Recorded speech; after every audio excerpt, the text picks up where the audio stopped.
Hello and welcome. Oh shoot! And welcome to KazooCast. There you go. Number 10. This is basically a milestone episode right now. Number 10. We got some great topics to get into tonight, but first of all, most importantly, we got some amazing guests. So, our first guest here, going on the bottom from right to left, we have Dumo plays again, which I think Dumo's basically a regular on the podcast. So, I think you guys probably know Dumo. Hey everybody, how's it going? And for the first time, we also have Ball and Chain with us. Hey, you guys! Let me just... Ball and Chain. Oh, shoot. With us. Okay, there.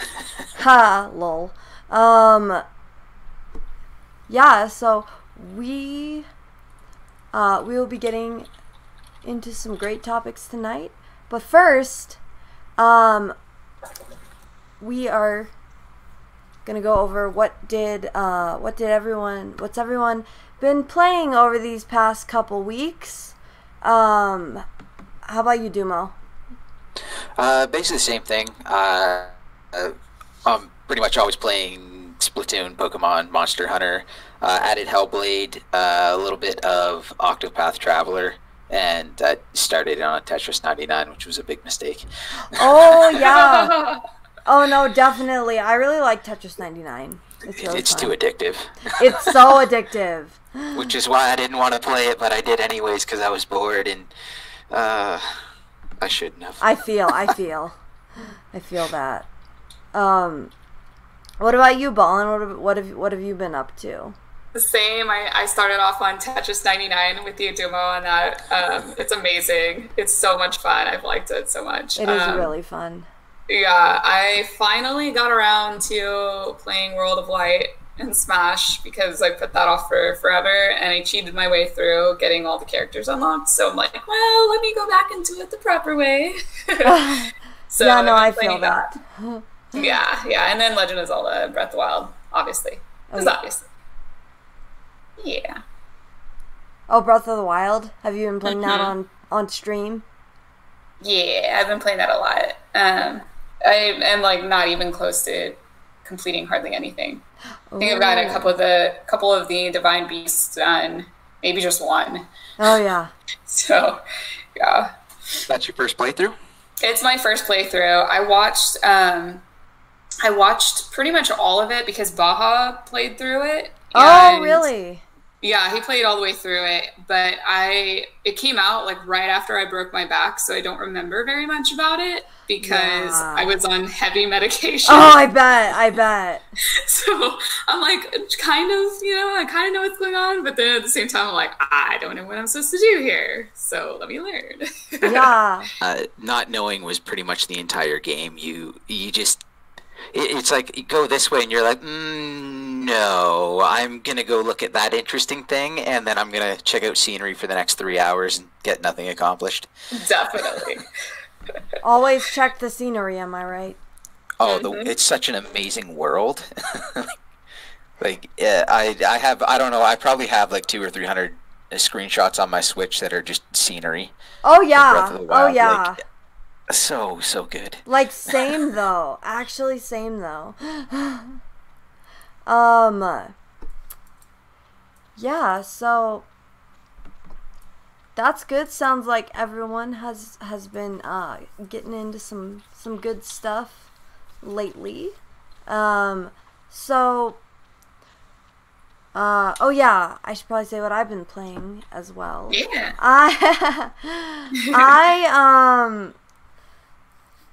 I've been playing a lot of Smash on stream and Switch. I mean, I basically just play whatever I stream. Sometimes I'll play like Tetris 99 off stream. Like, I like Tetris 99 a lot. But yeah, other than that. Anyway, we got some great topics to get into tonight. So first I want us to talk about the if you guys don't know, March 3rd is the Switch's birthday. And it's turning 2 years old. In just 2 days. It'll be 2 years old. So, I thought it might be fun to kind of reminisce on our favorite Switch memories and our favorite Switch games, and what we hope to see in the future. Definitely, yeah. I mean, as far as the Switch goes, like I said, everything kind of launched for the Switch when I broke my back. Yeah. So it got me through that like healing process. So Switch is like near and dear to my heart because it was like the one thing that I could watch all the time and everybody was playing it. And that's what got me into like the live streaming world and like watching streams because I had no idea that was even a thing before. Yeah, for sure. Yeah. Yeah. So I really, you know, just kind of looking back, the idea that it's 2 years old is very strange. It doesn't feel like it was that long ago. Yeah, I totally agree with you. I totally agree. Yeah, the days are flying by now as I get older and my kids get older. And I wasn't even console gaming. I skipped the entire generation until the Switch came out because I don't get time with my TV. So there was no, like, I missed PS4, Xbox One. Let my PC slide back. I was playing 3DS for, you know, whatever I could, and I was playing mobile games. And then my wife showed me the ad for the Switch, and she still says that she regrets doing that. What does she regret doing? Who regrets what? My wife regrets showing me the advertisement for the Switch. Oh. So I was just like, oh my god, I need this. But as far as like great memories, playing Breath of the Wild, I have 100%ed Breath of the Wild in 20-minute chunks, like 20-minute intervals. You play for what you can. Yeah, like I've literally had to turn it off in the middle of cutscenes to go deal with my kids and help them out and whatever. And then you come back and you hit it. You turn on the screen, you hit A 3 times, and the cutscene just picks up where it left off. That's amazing. Like, as far as like a parent that can't put that, like, I can't play 3, 4, like 12 hours, you know, like what I used to kind of thing. But yeah, the Switch, I still racked up like, I think I have like 260 hours on that. I have Splatoon. I think I'm nearing up on 800 hours. Oh gosh, nice. So like this is like without the Switch, there's no way. And then like Monster Hunter, I'm over 100 hours or something. Like, and I have all these like crazy hours in on all these games, and if not for the portability of it, there's just no way I ever could have done it. Like I didn't even have an interest in console gaming for the longest time, just because I didn't have time. Yeah, you know, another thing that's pretty interesting about the Switch is I feel like there's a lot more opportunity for indie games and like trying out indie games. Oh yeah, because I never felt as though the Wii U or any of the other consoles that I've had like had this like very like almost open door for indie games. Like I just feel like I go to the shop and there's like more indie games that I can like, you know, imagine. Like I'm like, okay, well, which one do I choose? So I don't know. I think that's pretty cool because it just feels as though, yeah, you know, you want your main titles because they're so cool, but the indie game thing is pretty cool too. The fact that it's easy to find. Yeah, no, I agree. I definitely agree. But I do think that the Wii U kind of started that a little bit. Yeah, it was like Yeah, like especially toward the end of its life when they realized that it wasn't doing well and it needed some resuscitation, I guess. Mm-hmm. And there's so many really good little gems on the eShop. Yeah. They need to update the eShop. I know they want to stay away from it, but they really should do a rating system, because there's so many games on that eShop that would get incredibly high ratings and would get so many more sales off of it. And it's not even so much just getting the sales. It's a matter of, like, there's so many of these games that are dirt cheap that are amazing experiences that people are really going to want to play. And at the beginning of like 2 years ago, those indie titles were front and center, and everyone was seeing them, and you know, they'd stay on the eShop front page for a little while. But now there's just so much coming out that these little gems are getting lost and buried. Definitely. I would completely agree with that. I don't know, like, if there's a few of you who have watched my channel and saw me, like, play through Golf Story. Oh, I streamed really? Golf Story. Yes. I never saw you playing that. Oh my gosh. Well, it's because I eventually beat it. So I played all the way through Golf Story. And it started off with Baja and I, like, joking about, oh, well, it's only like $7. It's on sale. Why not? Like, and we didn't really know anything about it, and we actually, like, grew to love it. Like, I was like, oh my gosh, this is the best game. But then I kept making fun of it because it's just like the writing is hilarious. Yeah, so, I've heard that the writing in that game is great. Yeah, but I would have never found it had I not just been, like, browsing the shop, like, oh, it's on sale. You know what I mean? So yeah. I feel like the eShop is kind of a mess. There's one right now I think is getting buried, is EvoLand, and I'm not going to buy it because I already have it for PC. But it's for anyone interested in it. It's like an homage to older games. So I know it starts off in, like, the original one starts off in, like, 8-bit graphics, like NES graphics, black and white, and as you go through, you get your level ups actually, like, change the graphic style, so they go from there to, like, full 3D game by the end of it.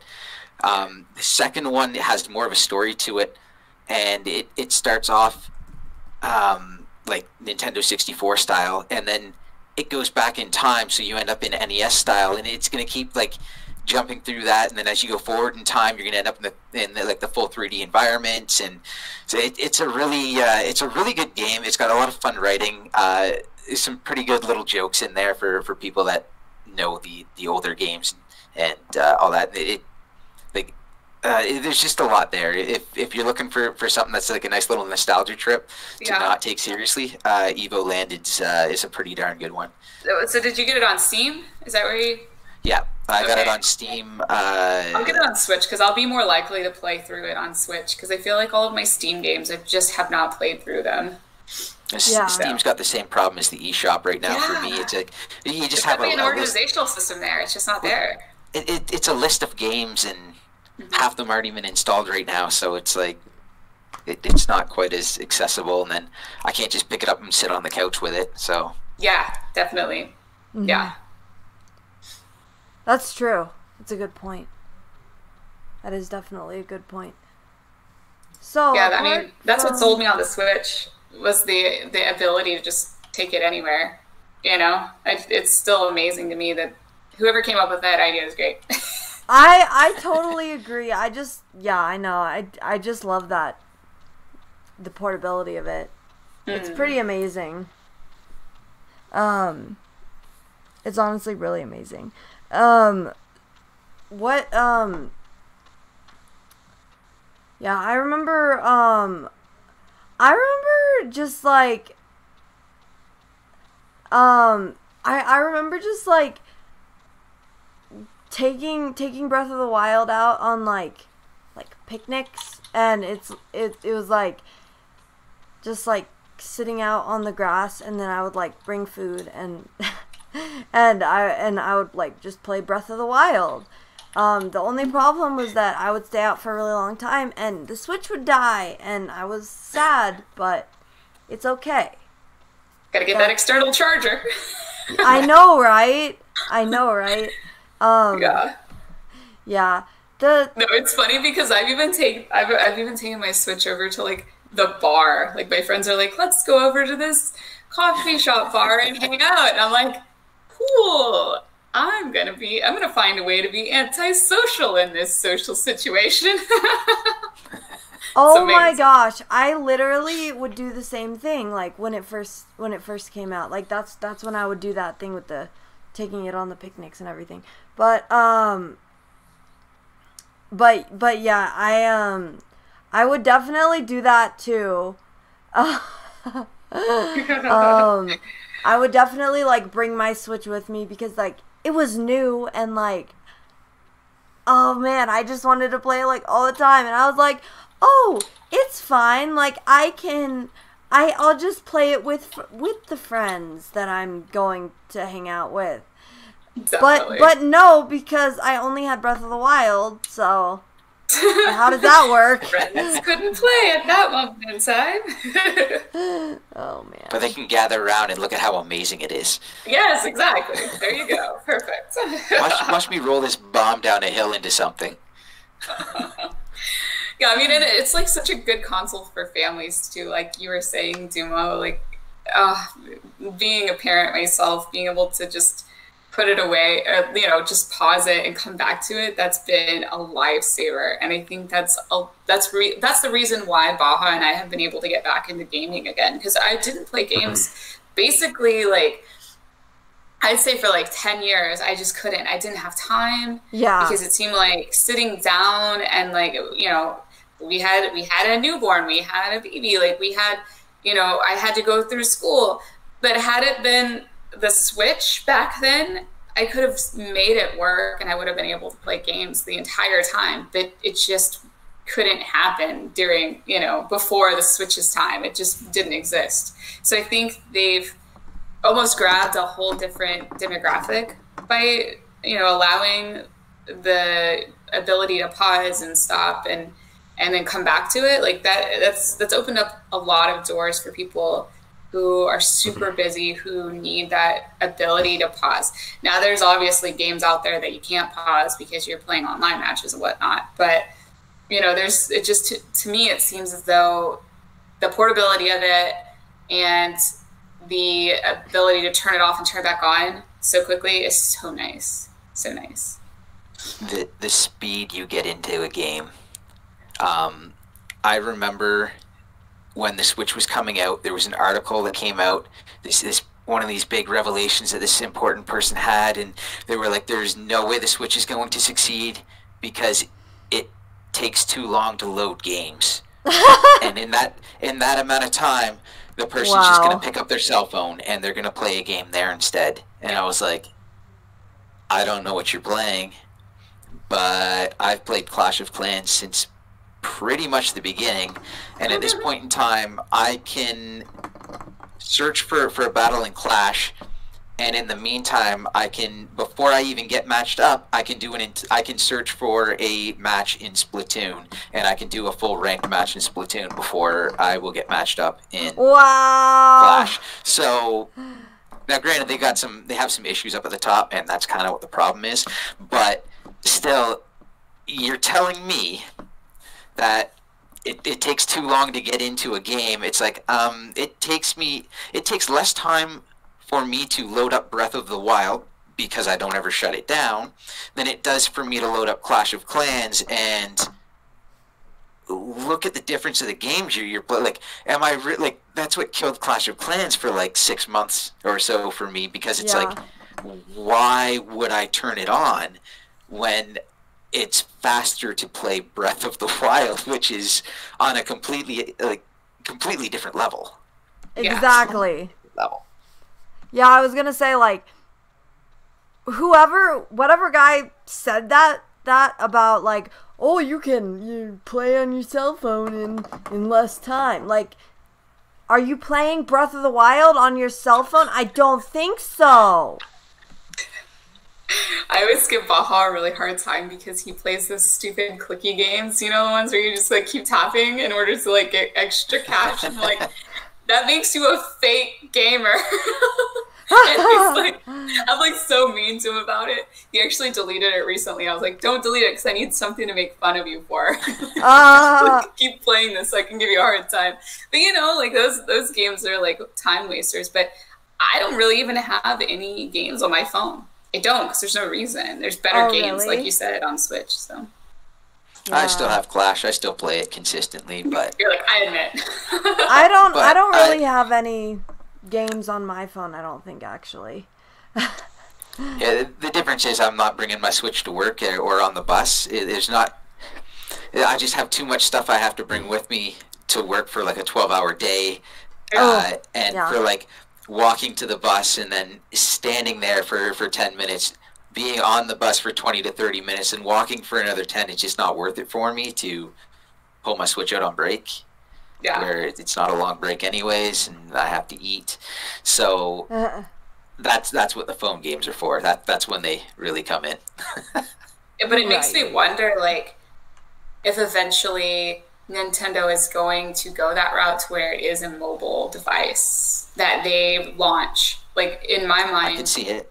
You see what I'm saying? Because I feel yeah. like if there was something that was similar to like a larger, you know, mobile device that's Nintendo specific that you could play your games on, yeah, get your phone calls, text messages, social media on, that is like gold right there. So whoever gets to that first, that's the next. I feel like that's it. I could see them doing it. I really hope there's a Switch 2 before they do Nintendo cell phone. I really hope there's a Switch 2 because I think that would be... just looking at the technology and where it's going right now, that really excites me, especially where we're going to be in like 10 years is going to be ridiculous. Yeah. Or I guess 8 years, sorry, since we're already 2 in. Yeah, isn't that crazy? Yeah. But my big concern with Nintendo doing a cell phone right now is, okay, so you're going to get your text messaging, your phone calls, your social media, your Netflix, all that on, and what's their online service like? Oh, so that's you're my big concern right. right now. They would have to partner that is with very someone. true. Yeah, they'd have to partner with a network, a company that knows what they're doing, because Nintendo has zero capability of doing any kind of cell service at all, since they can't even. One at this point in time I could see them teaming up to do is a company that already had a cell phone service that was decent, is Microsoft. Yeah. Ooh, yes, and that would honestly kind of make sense because they're already like so buddy right now. Like, there's that rumor of the Xbox Live coming to the Switch, which is like probably gonna happen. Xbox Live is coming to the Switch. It's not even a rumor. They've straight up said they're doing it. Oh, they've already said that? Yeah, Xbox Live is already on the Switch if you have Minecraft. They're doing it with other games.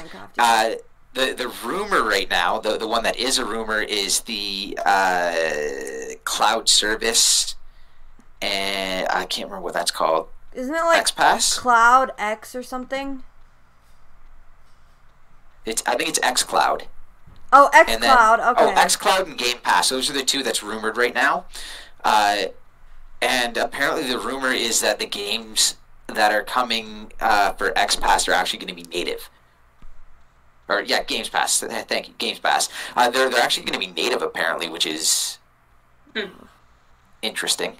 I figured it would just be streaming, since you have architecture differences, and they would have to like actually port the games on the service. So I don't know how that's going to work, and I don't know if I really believe it, but that's the rumor right now, and it would be pretty cool. I don't know if I'm willing to spend $10 a month to access their games when I have plenty otherwise.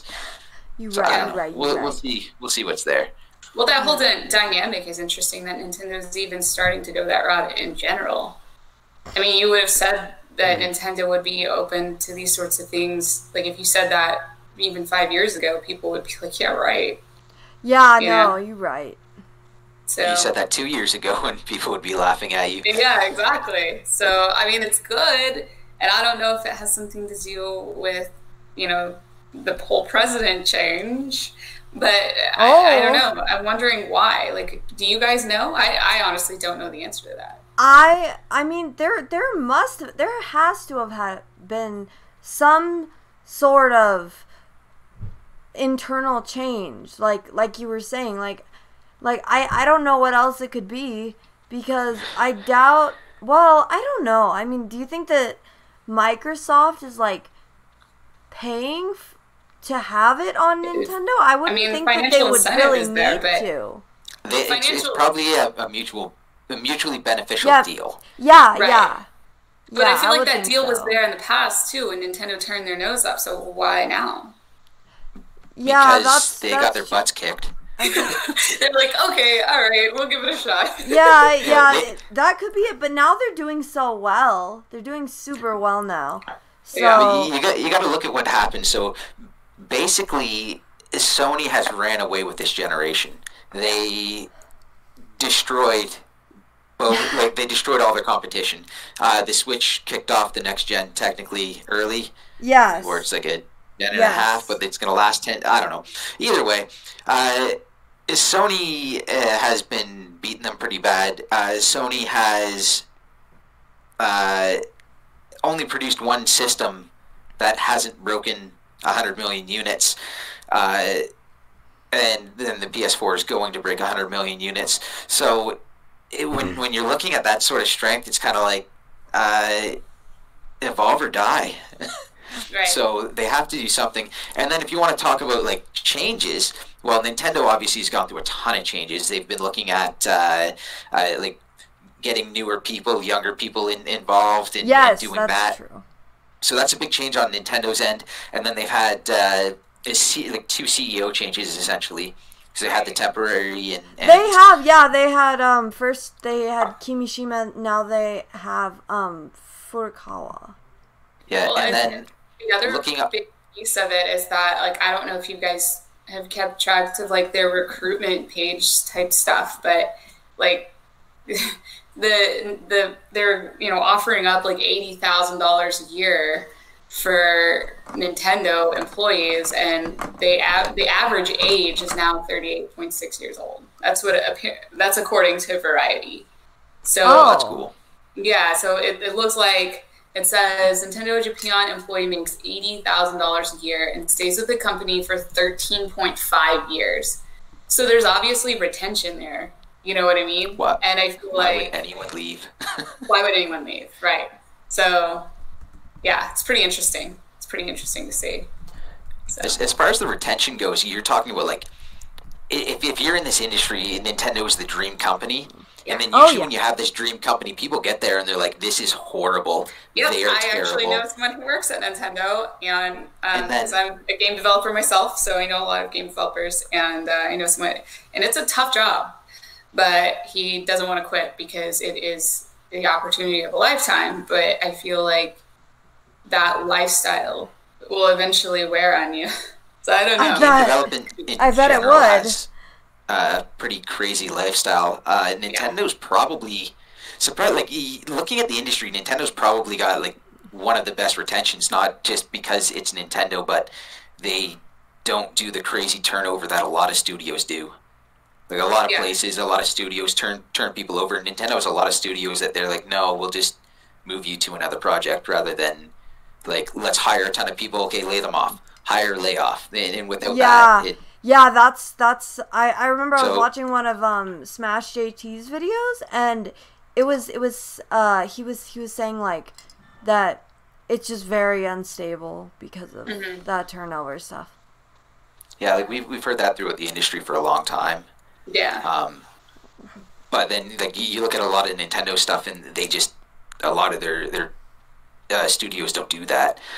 Even like Monolith Soft, they signed with Nintendo based on keeping their individuality, but also the fact that Nintendo was very supportive of their whole idea of never laying off anybody, and that was like one of their big things was they don't ever want to lay off. They just want to keep work coming in instead. And that's why they have the second studio, so they can outsource it so that if anything ever comes up, it's like, okay, well, we're working on something, all hands on deck. Oh, we have an outsource. Okay, like go do that. And everyone has jobs forever, kind of thing. So even though the game development, we've always heard is like a really rough lifestyle, but Nintendo at least has the security behind it versus we're laying you off. Like, hurry up and get this out the door because I need to lay you off. Yep, exactly. Sorry, Baja just walked in. It's like super distracting. I think he might join us. He probably have some knowledge to drop on us. Sure, yeah, of course. Yeah. So we'll see how long he can join, but he's gonna go get out of his scrubs that are covered in blood and stuff. What did you say? Yeah, he just got home from work, so. Oh yeah. Makes sense. Yeah. I know. Stop ruining the Kazoo cast, Baja. Jeez, Baja. Jeez, Louise. Yeah. But I don't know. I mean, I feel like there's a bunch of different changes. What else do you guys know? I mean, I really haven't kept track of the whole Bowser thing. Like, how are people reacting to that? Like, does it seem like people are they happy about the change? Like, are they happy about Bowser? I mean, I know obviously it's different, but I don't know. I really don't know what people's thoughts are. Yeah, actually, everyone, I mean, Reggie has become like such a personality in the gaming, like the whole gaming sphere amongst Nintendo fans, you know, especially, but probably even still, like, even if you're not a Nintendo fan, you like, you know who Reggie is, just like me as someone who's not really an Xbox fan. I know who, Phil Spencer is. But, so people I think are very, like, sad about Reggie retiring. Like, they understand, of course, like that he can't, you know, that he wants really? That he wants. Fire said he's never heard of him until someone said he retired. Really? Yeah, Fiery F is kind of just living under a rock, like, no offense. Pretty much, yeah. Oh, Fiery F, she threw under the bus. I mean, if you don't know who Reggie is, you're living under a rock.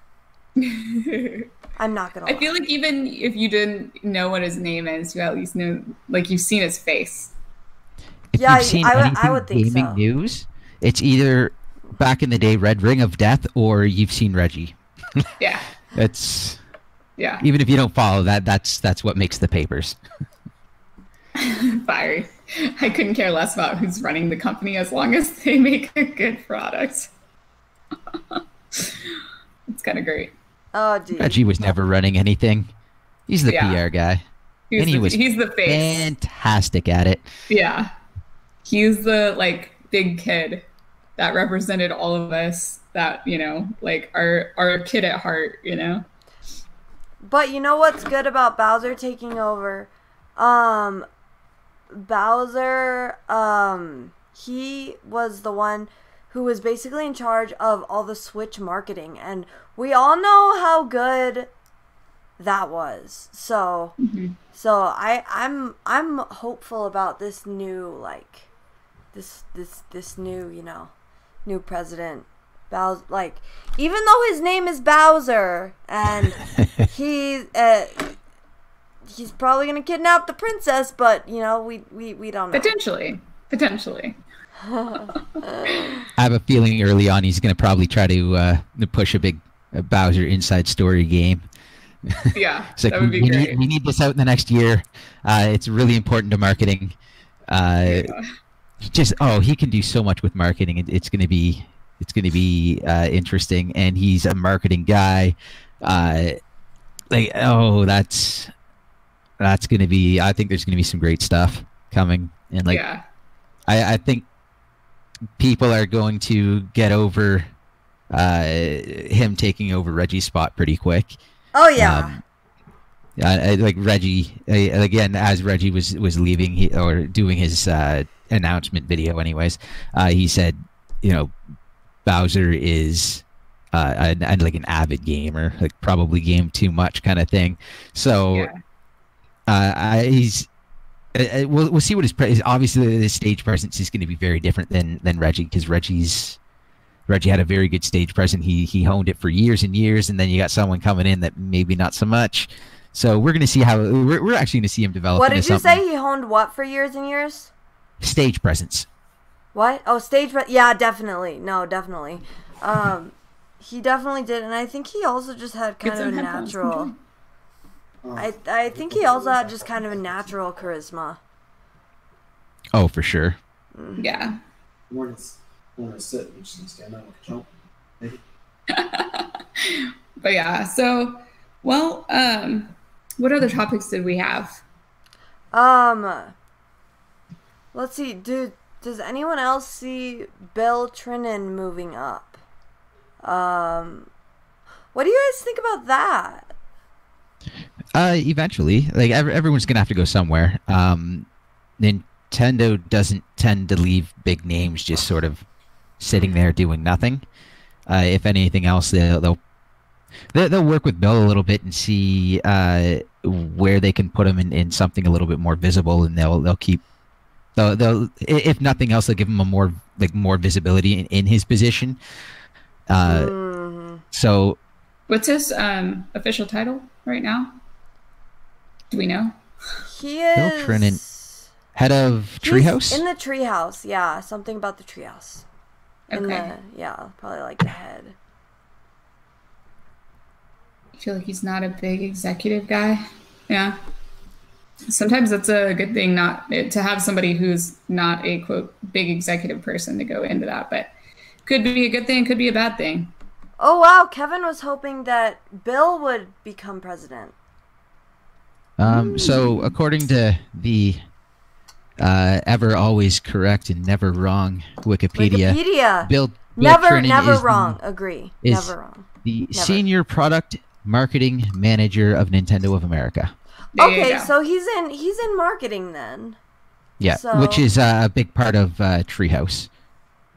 Yes, definitely a big part of Treehouse because if I remember Treehouse correctly, Treehouse everything off.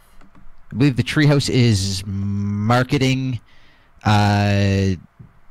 testing, and localization. Mm-hmm. Yes, and he's a translator too. Bill is.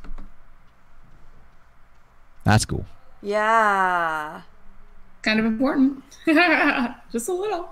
Good guy to have. Nintendo, yes. Kit and Krista need to move on over for Kevin Kazoo. I agree. That's awesome. Yes. I think they should. Oh, do you guys know that I looked this up. Kit he is a higher up like PR person. He's a PR professional, and I'm like, yo, I'm going into PR. So that's your goal? I'm taking over his spot. Kazoo for PR. Absolutely. Yeah. Sounds great. Yeah, Nintendo Minute. I'm sure Nintendo Minute is great PR.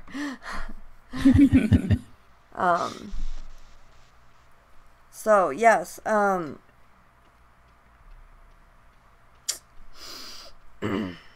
So,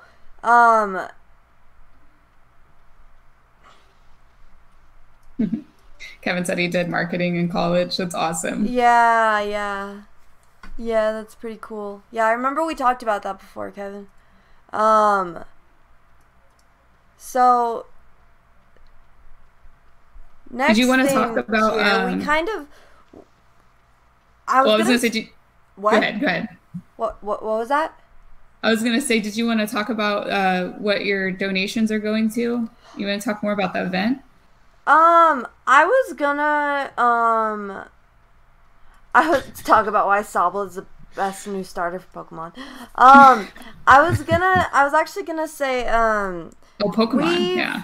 We've kind of covered a lot of what I have written down here, but I was thinking that we could also talk about more about what we're looking forward to in the next couple years of the Switch. So like one super obvious thing that of course was just announced, Pokemon Sword and Shield. That was a big one. That was of course just released. Duma, I know you really love Pokemon. Ballin, I don't know how much you like Pokemon. So as far as my Pokemon experience, I played Pokemon Blue, and then I didn't play any Pokemon until Let's Go Pikachu. Except for Pokemon Go, but I don't really feel like that's the same thing. I feel like it's a very different Pokemon experience. But I am more of like an original Pokemon person. So when I see a Gen 1er. Yeah, I am a Gen 1er all the way. I see anything else and I'm like, I've never heard of these Pokemon. Like I can't keep track of it. Yeah, so whenever they showed the new one, I was like, but I haven't even gotten anywhere near like being done with Let's Go Pikachu. Let's slow it down, guys. Like I can't keep up. What did you say? So, I said I am like not even close to like being done with Let's Go Pikachu. Oh so my gosh, same though. Yeah. How are you enjoying Let's Go Pikachu though? It's been interesting. I mean, I feel like it's, to me, I'm not like a huge, obviously I'm not like a huge Pokemon player. So I almost feel confused by I wish that I would actually pay attention to like Pokemon Go and, be able to trade them. I guess I'm like confused by all of that because everybody's like trading Pokemon and I'm like, but I'm not even finding any.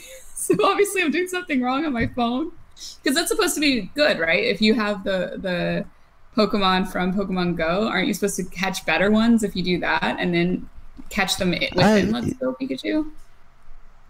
There's a couple of Pokemon. There's two. What are they? Meltan and someone's going to say it in the chat. The two that are exclusive to Go that you can bring in. Other than that, there's not really too much of a need for it. I got bored with Go before it was officially released in Canada. So really, I got a hold of the APK early, and I played it for like a week, and I'm like, yeah, I'm bored now. Metal, thank you, Kevin. Well, Kevin Tendo.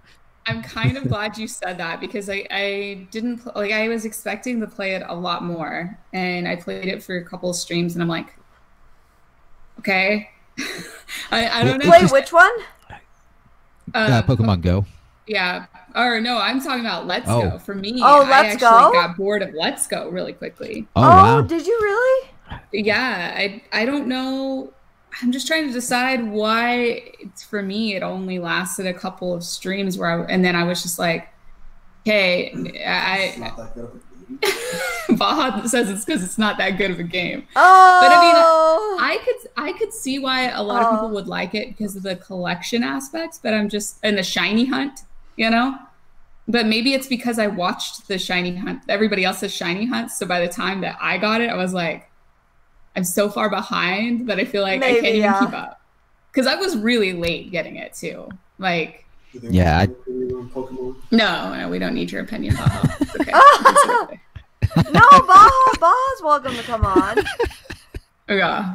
Can you keep it family friendly? Yes, of course. Okay, all right. Baha can come over here and give his opinion. Yes, as long as it's family. I don't know. Let's see. Here. Okay. Hello, internet. All right. So here's my reaction to the Pokemon Sword and Shield announcement. My starting Pokemon is going to be the Nope, which evolves into the Nuh-uh and finally into the Not Worth It. But why though? I've played this game a lot. Were you expecting more? I was expecting a lot more. I was expecting some sort of a new mechanic or some sort of innovative online thing, or maybe even, I don't know, like like some sort of massively online multiplayer thing or something like that. You know, other games they've got, you know, like a new type, like what X and Y did, or they've got, you know, I don't know. I haven't played, like, I got through. Okay, so I've played more Pokemon than Ballin has. Definitely. I played Red and Blue. I played Gold and Silver. Gold and Silver was amazing. I played Ruby. I played Pearl. I played White. I played, oh gosh, I played a little bit of X, and then I got bored like halfway through X. I didn't finish X. I got bored. I played that game. It's the same game over and over again. Oh man. And if you want to catch a bunch of shinies, then that's fine. If you want to battle Pokemon, you can do that online. And if you want, you know, max EV stuff and you want to battle competitively, you can do that online on the internet, and you don't have to bother with catching a whole bunch of, you know, certain attributes and, you know, your Jolly Blaziken and yada yada. You don't have to do that. You don't have to, you know, reset your game all over again. You can just go on the internet and just battle without any of the hullabaloo of, you know, the random number generator that is Pokemon breeding and catching. I've played this game before. I don't care about it. But that like breaks so many Pokemon players' hearts. I know that. I know that. And I feel like Pokemon players should be expecting more from a new Pokemon game. You know, the thing with it is, look at the starters. One of them is a grass monkey. I caught a grass monkey 2 generations ago. Yeah. Pansin. I caught one of those already. I've also caught a bunny, and I caught a sad-looking, water-looking Pokemon way back in Ruby. It was called a Mudkip. It looks ridiculous. Okay? Yeah, you know what? I saw this graphic online, and it was like somebody saying like, "Oh, you know, I think I've seen these Pokemon before," and it showed the specific elements that they had actually taken from other Pokemon. Yeah. Like other completely different Pokemon, and there's like 3 of them or whatever, and then they just combined all different elements into one. The shape of the sad blob, or whatever the heck its name is. Sobble. I haven't committed its memory because I don't care. Sobble. Okay, sure. I'd believe you. I'd believe you if you just said anything because I don't care. He was so disappointed. The shape of the sad blob, you look at it and you look at Turtwig, which was in the same generation as Infernape, which I think was Diamond and Pearl. You look at the structure, and yeah, it's not a turtle, but it looks really similar. You know? They've been out of ideas for Pokemon for a while. Yeah. And I can't say I blame them because, you know, coming up with 151 unique monsters, you know, that takes effort. But, you know, I guess when they started making Pokemon that were literally piles of garbage, like literally, and that was... Yeah, that's gone on since Gen 1. They've had... Gen 1 was 2 Pokeballs. Right. Okay, fine. But, you know... They had a chandelier. They had Gen 1 had a little thing sticking out of the ground, then it evolved into 3 little things sticking out of the ground. That's people can go on and on about that from like Gen 1 and whatnot, and right. And I can't fault them for not being creative, but you know, I'm done. You know what I was really hoping for? I was hoping for Pokemon Snap. Pokemon Snap. That's what I was like, come on, guys. A lot of people. I know our friend, our other friend, James, not the James who's to my, not the James who's to my left right here, but another James. Yeah. He really wants the other James. Pokemon Snap too. He really wants Pokemon Snap. I really want Pokemon Snap or like Pokemon Stadium or some, you know, like mini games, like involving the Pokemon that you catch, like something that is a little bit like I was hoping for something like that. But I mean, I wasn't as disappointed as he was. I'm just like, I can't keep up. Like that was my reaction. Like I'm just so like I just got Let's Go. I'm like, come on, guys. But well, as far as like the announcement goes, like other than like I think the map looks awesome. Like the region looks really good. Totally. Other than that, the one thing they've been saying since they started ramping up, leading up towards this, they've been talking about since E3 when they said it was in development. Is that they've been pushing the team to try new things and do things differently. And watch that trailer and tell me one thing that's new. There's absolutely nothing in there that is new. Yeah. A new region? Well, we get a new region every time. 3 new starters? We get 3 new starters every time. I bet everything going to start in a small town. I bet obviously the first place is going to be a forest. I bet eventually they'll find themselves in a cave. Don't ruin the magic. And then a desert. And then another cave. And then maybe a swamp. And then they're going to run into a giant mafia that really shouldn't be taken down by an 11-year-old, but here they are. They're all getting toppled by some little kid. They're not just picking the kid up and putting them in their prison. They're just throwing their weak, flipping monsters at them while committing felonies and larcenies. You want to sit down? And boy. Their kids' mothers just can't wait to get them out of the house. Oh boy! Because something is going on between the mom and the professor every single time. James, what's your take on it? I have to agree with I have to agree with you guys. The game, even though it is a new Pokemon game, they're reusing assets from Let's Go Pikachu, both Let's Go Eevee and Let's Go Pikachu, but it's the same formula every time. 3 new starters. You start off in a small town, which was mentioned by, it's just been the same formula, just hashed out over and over again. But I think what's happening is, I guess the Pokemon company is utilizing a formula that they know that is safe, that will work, and diehard Pokemon fans, and they've said this before, a lot of people have mentioned that they are excited and looking forward to another mainline Pokemon game. And if Pokemon Company wants to continue on that success, they're just going to go with a formula that they know is safe and is effective and is going to, still sell units. And that's the key word right there, is formula. Yeah. Well, they changed the formula with Let's Go, and everyone went nuts and hated them for it. Yeah. Those games are actually really well done. Like they're put together really well. Great. Mm-hmm. When you can throw a Pokeball. I'm really bad at it. The gyro is terrible in it. I know. Right. I can't. That's part of the reason why I got annoyed with it. That's the one thing I can't understand is the game is centered around throwing. So I'm not really a bad thrower. It's the controller's fault. Yes. There we go. Okay. Yes. It's not user error. I will say that. I was like, oh man, this bad gyro. Yeah. Okay, so when totally you start shiny hunting, what they do is they bring in the second player for a better chance at catching and more experience and everything. So in order to do that, what they do is they use the Joy-Cons in this. Now I can take this, I can hold it, and I can go, this one will go there, and this one will go there. That's bad gyro. Oh, the gyro's terrible. And then you go, When the gyro's horrible, and I can't understand it because that's the main focus of the game. So are you saying that you just go like this? Yeah, and 2 Pokeballs, because it'll be a perfect. It should be a perfect throw every time because they're literally attached to each other. You're throwing them attached to each other. It should just go to the same spot every time, both of them. Wow. And there will be times where they will shoot off in different directions. There will be times where you do it and one will throw and the other one won't. That's really weird. It drives me nuts. The game itself is put together really well. They put a lot of care into it.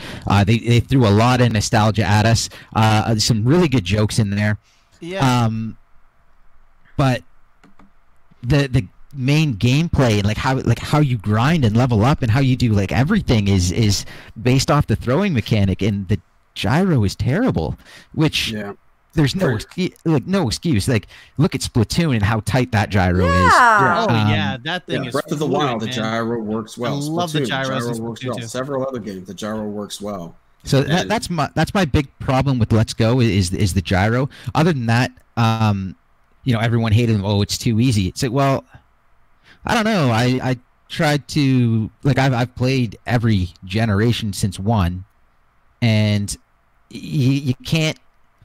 the problem is I wanted to have a bunch of different Pokemon because I was naming them after people in my stream. Oh yeah. And everyone wants to see themselves on their Pokemon on stream. So it's like, okay, well, I'm just gonna level a bunch of them up. We'll try it. Early in the game, try it. It's very hard to level up a ton of different Pokemon because you're limited by your cash flow, which is limited by the amount of trainers you can fight.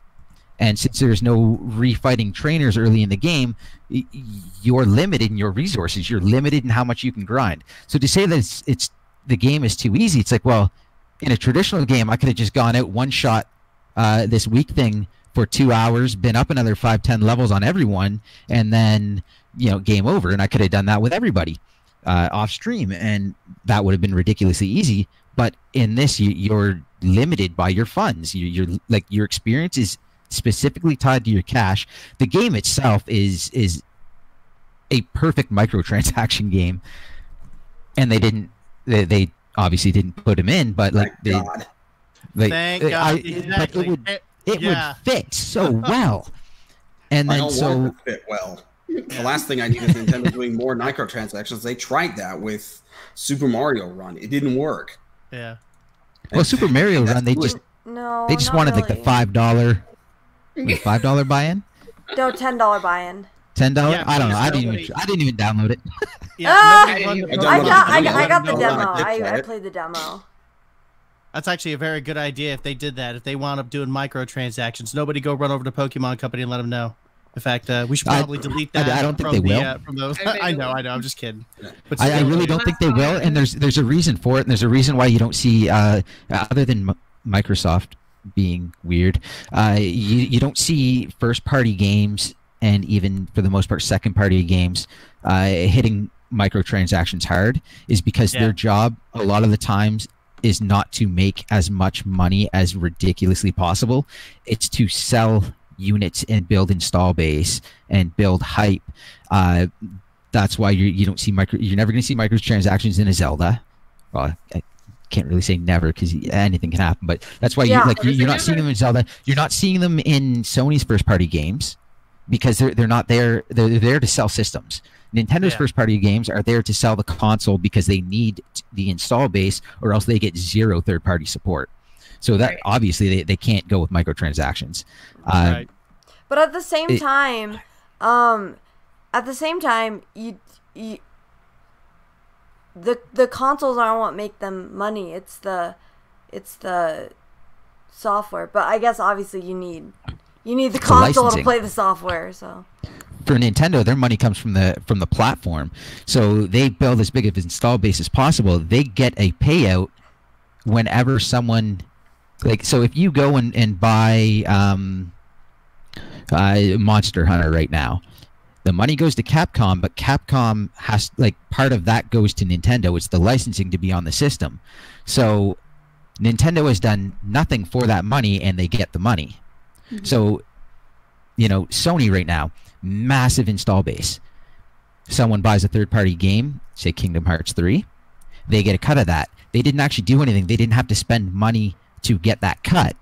So that's where they make the big money out of, off of the platform. And that's why it's more beneficial for them to build the platform with their first-party games than it is for them to microtransaction them into the ground. Yeah. No, but it's always been Nintendo's kind of style, for better or for worse, to have their major games be first or second-party games. That's been that way for as far back as I can remember. Oh yeah. You go back as far as NES. Everybody had Mario and things like that. That was all first party, and there were some other second party games that a bunch of people had. But most recently, you've got you think about Wii U. Aside from Nintendo games, I struggle to think of a game that sold particularly well on the Wii U. Maybe Bayonetta. And then, even now with the Switch, the major selling games on the Switch, what are they? They are Legend of Zelda, Breath of the Wild, Nintendo product. They are Let's Go Pikachu, Odyssey. Let's Go Mario Odyssey, Smash. Splatoon. Splatoon. Mario Kart. Yeah, Dumo, didn't you have Mario like Kart. Mario had Kart these- the most. Mario Kart 8 Deluxe actually sold the most units out of all the ones that you mentioned. Okay. Yep, Yeah, it's so- the now, up best. to date. It's the best. So that's actually another talking point we have for tonight is the basically the record-breaking sales of the Switch. Broke the Wii U's records, so I'm gonna go with record-breaking. Okay. So you got Mario somebody- Kart you got Mario Kart 8 Deluxe, 15.02 million. Mario Odyssey, 13.76 million units. Smash Bros, 12.08 million units. Is Breath this of the just in Wild, 2018? 11.68. Yeah. Pokemon Let's Go, the Let's Go games, 10 million. Sploon 2, 8.27 million. Even Super Mario Party. Wow, Super Mario Party, 5.3 million. And then you have 5.3 One regretful Two purchases. Switch, which sold better than both Mario Tennis Aces and Kirby Star Allies, which is surprising. Although it's also Well, it not, was a launch title. it's also not Yeah. surprising because it was like the one of like 3 or 4 titles people could get at launch. So I guess it's Also not that popular in surprising, Japan. but Yeah. it also is. I don't know. I think the majority of that those sales come straight from Japan. Could be. It looked like it was marketed towards the West, but Dumo actually raises a very good point. It sold more in Japan than it did here in the West. Yeah, I guess that makes sense. Because the Japanese market is more like, I don't know. I feel like they would like that more. I don't know. I don't know why. It just makes sense to me. But yeah, let's see here. We also, I'm actually surprised. Oh, I'm sorry. Go ahead. Oh, okay. Because they had like a really, obviously the Switch from the end of 2018 sales, they had a really good year. Another really good year. They had a really good couple of years, actually. In fact. And the Switch broke 32 million units. I believe that there was something about, the investors were like not satisfied because they came like a few million shy of their like actual goal. They cut down their goal that they were going for by about 3 million units, Oh, Yeah. yes. Okay. Yes. which is equates to like a couple $1 billion or something ridiculous. The stock took a Oh, nosedive. okay. As soon as they made those adjustments, the stock took a nosedive the following day as a result of that adjustment. Yes. Yes. On the talking point in regards to Breath of the Wild, as far as those sales, I think that Breath of the Wild probably would have sold more Switch units if they had made it a Switch exclusive. Not that Nintendo would have done that because, they showcase it on the Nintendo Wii U months before the release or the launch. But if they had made that a Switch exclusive, they would have sold more Switch consoles, and they probably would have sold more copies of Breath of the Wild had they made it a Switch exclusive. I think that I mean, it's still in the millions. It's a high number, but I think because it's so low is probably because you had a lot of people who had adopted the Wii U. They went and got that game versus going out and getting a Nintendo Switch and picking up a Breath of the Wild for that console. Well, in June we'll see the release of the last nail in the coffin of the Wii U, and of course I'm talking about Super Mario Maker 2. Mario Maker 2. Oh, When absolutely. that comes Yeah. out, there will be very little reason, aside from maybe the virtual console, there will be very little reason to own a Wii U, aside from maybe backwards compatibility if you've got some classic Wii titles that you want to play. Yeah, But that's pretty much it. With The Zeldas. there's a Zelda, Yeah. there's a bit, That's right. the Zeldas, and that's for the virtual console. There's Splatoon 2, you don't need regular Splatoon. With Super Mario Maker 2, you don't need regular Super Mario Maker. You definitely don't need the old Smash, because the new Smash, for its flaws as far as online is concerned, at least that online is way better than Super Lag Brothers for Wii U. We played it right Oh my before the Lord. release. we played it, and it was so painful. It was so laggy that we're like, we can't. We had to switch. We had to switch to playing Mario Kart because there was no point. And the online for Smash 4 has always been more of a tactical turn-based game rather than an actual fighting game. It's always been ridiculous. And so I think with the release of Super Mario Maker, and I'm sure that Nintendo will release a bundle if they're smart, and I'm pretty sure they will. They'll release a bundle of Super Mario Maker 2. They definitely will. Yeah. And because the only real reason that anybody's playing a native Wii U game now is Mario Maker. Yep. Yeah, no, that's absolutely totally true. Yeah, I've said this before too. They're not making the Wii U console anymore anyway. Unless you're balling and you're so far behind that you have to play Yoshi's Woolly World now. No, even that'll be obsolete. You're right. I'm True. We're getting crafty. I know. Coming out. I know, and I haven't even downloaded the demo because I'm like, come on, I gotta get with the times and like try and play this first. Like I'm so far behind you guys. Like I'm having to play all these things to catch up. So at the very least, Nintendo has one good year so far coming to them with the release of Super Mario Maker. I can almost guarantee that Super Mario Maker will sell at least 10 million units. It is gonna be so huge. Mario Maker is like I don't know. I don't even know. Like it's gonna break the internet. Like everyone is gonna be streaming this. Well, Nintendo game. hopes it does for sure. What? It's going to pretty much take over YouTube and Twitch. There's no doubt about that. Everybody's live streaming easily. For sure. I mean, the only reason that Mario Maker isn't more popular is because it's tough to get a hold of a Wii U, and it's the only good game on the Wii U anymore. Mm-hmm. Yeah. So nobody cares. Everybody's breaking their Wii U. They can find a replacement. Right. So the Switch is going to be around at least, at least a couple more years.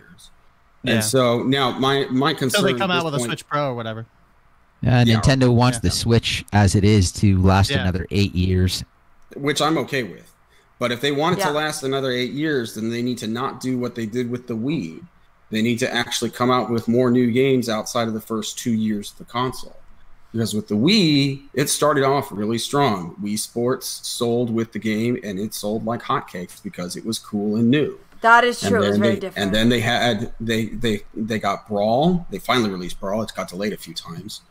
They had Mario Galaxy, and then Mario Galaxy 2, and then this died a slow and pitiful death. And then they launched the Wii U, and nobody cared. Yeah. And then the Switch is a lot better. But if they decide to do, if they do what they did with the Wii U. Honestly, with the Wii U, when it petered out, I kind of thought Nintendo was kind of going to die. I was surprised that it held out for as long as it did, and I'm glad that it's come back because I am kind of if I had to pick between the three, I'd prefer Nintendo over Sony or Microsoft or Sega. But if that happens to them again, I don't think they'll survive because I don't think the market can handle 3 consoles for much longer. I think the gonna be forced soon. Yep, Google's coming out with their console very soon. Google's coming out with a console. That's news to me. It's not particularly surprising, but it's news to me. Yeah, that's true. Supposed to be having a press conference about it. Yeah, it's coming soon, and I don't know. I'm kind of interested, but at the same time, I'm worried because the last time we had a new entrant coming into the console. Well, I mean, good or bad, the last time we had a new entry into the console wars, if you will, was the Ouya. You guys remember that one, right? Ouya? Oh, geez. Yeah, that one died. I'm like, what? what is this thing? But anyway, they came out with that, and everybody thought that was going to be, that's going to be the new console that'll probably stand, toe to toe with all the big console manufacturers. And that turned out. The most recent one was the Soulja Boy. Yeah. There's the Soulja Boy. There's also the Atari one. Yeah, exactly. Yeah. Which sold precisely 1 unit to Soulja Boy. Yep. They're also. Oh no, he makes like millions of dollars an hour off it. Don't you follow the news? No, he's just a boy. He's just a No, boy with I a don't dream. care about Soulja Just Boy. a boy with a dream. And he's apparently made millions and millions of dollars off it, and that's why Nintendo's giving him a hard time, because they want a piece of that money, because they want to figure out what he's doing to sell so many systems. Yeah. And of all those millions and millions of dollars and those incredible sales, no one seemed to have had one shipped to them. Yeah. It's like, Wait, look wait, at how wait, much wait, my bank are account you went up. talking It's like, about did you the just transfer Atari? money in? Yeah. No, Soldier Boy. They're Soulja Boy. that ridiculous mess. Oh man. Yeah, that guy's probably gonna end up in jail soon. Yeah. Just watch John Tron's video. It's, that'll be enough right there. Yeah, I mean, Nintendo has made a money-making portable console a few times before. I would say so. Yeah. You know, yeah. they've done that Totally. before. It's called the Nintendo DS. It printed money. There was a GIF about it. All the mouths just said, Yeah, that's actually my donation GIF on my streams. exactly. Oh, nice. So if you donate money right now, you can see it. It prints money. Well played. You know, No, like their worst handheld is the 3DS, which at the end of the year was sitting at 74.8 million units. Oh yeah, that was their worst handheld. Their No, I worst thought selling the before Advance that was their the worst. which one? I thought the Advance was their worst. Advance has 81 million units. What? Which one? Game Boy Advance. Advance, Oh, Game Boy Advance. 81 million units. 81 million. Oh, okay, and 3DS is like 74 million. Yeah.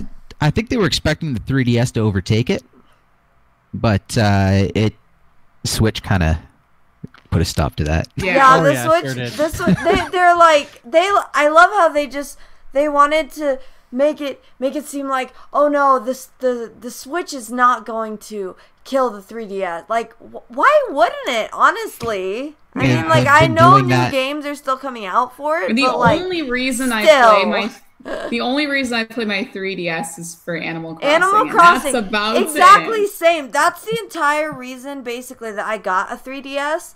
I have like 3 games on my 3DS. I have Ocarina of Time, Link's the Zelda one, Link Between Worlds, and Yeah.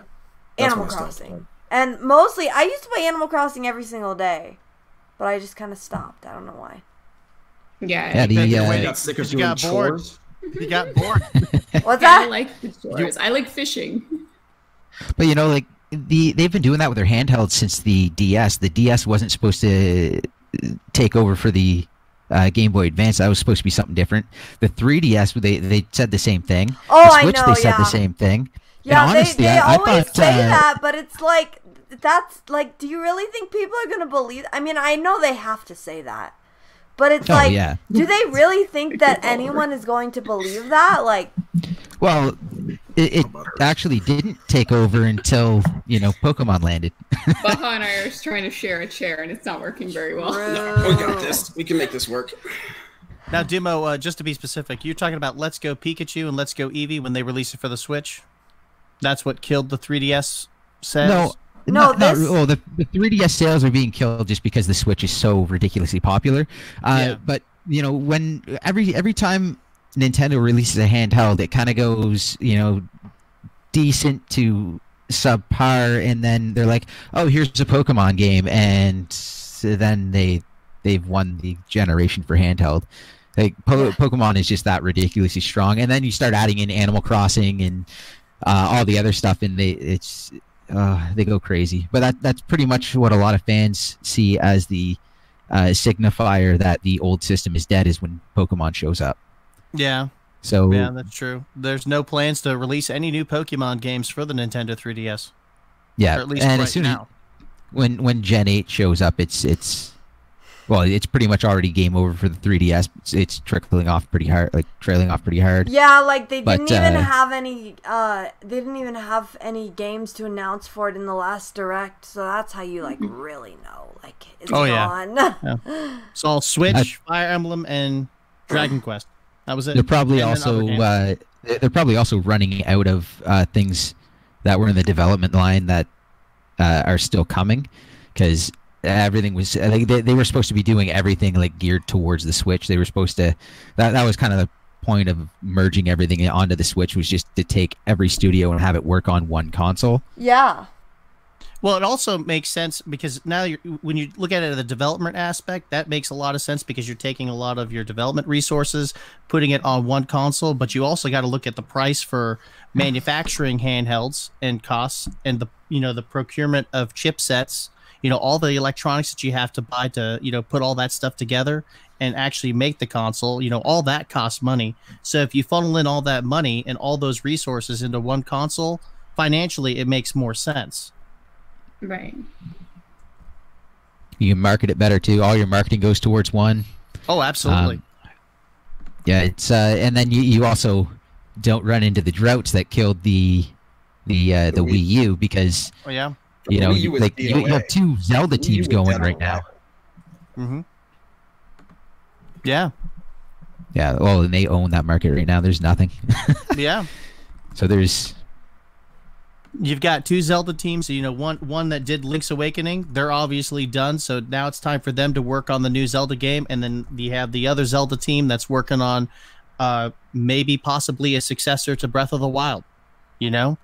So there's that possibility because, you had the one team that was working on 3DS, right? Whatever Zelda game that they were going to make for the 3DS.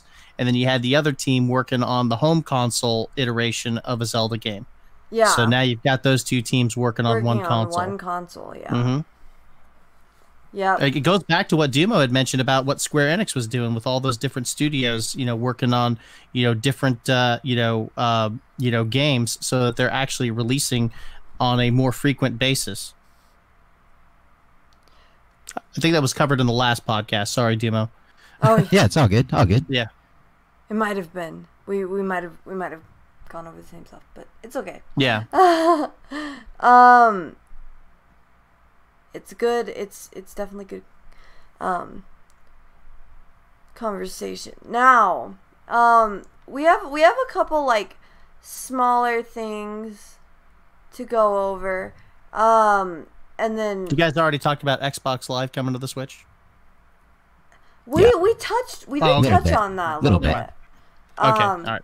Do you have anything you'd like to share about that, James? I think it's incredibly awesome that there's a partnership now that Microsoft is going to be, putting Xbox Live and some of their first-party games on the Nintendo Switch. I mean, you're going to get Cuphead on the Nintendo Switch, possibly some really big budget, first-party games coming to the Nintendo Switch. I mean, we won't know for sure until we actually see it. That's but, true. The potential is there. I mean, once you put Xbox Live on whatever platform you put, I mean, they had Xbox Live on, PC and on Xbox. If I mean, the possibilities are pretty much endless at this point. We'll have to wait and see what happens. Yeah, but yeah, I am excited about it.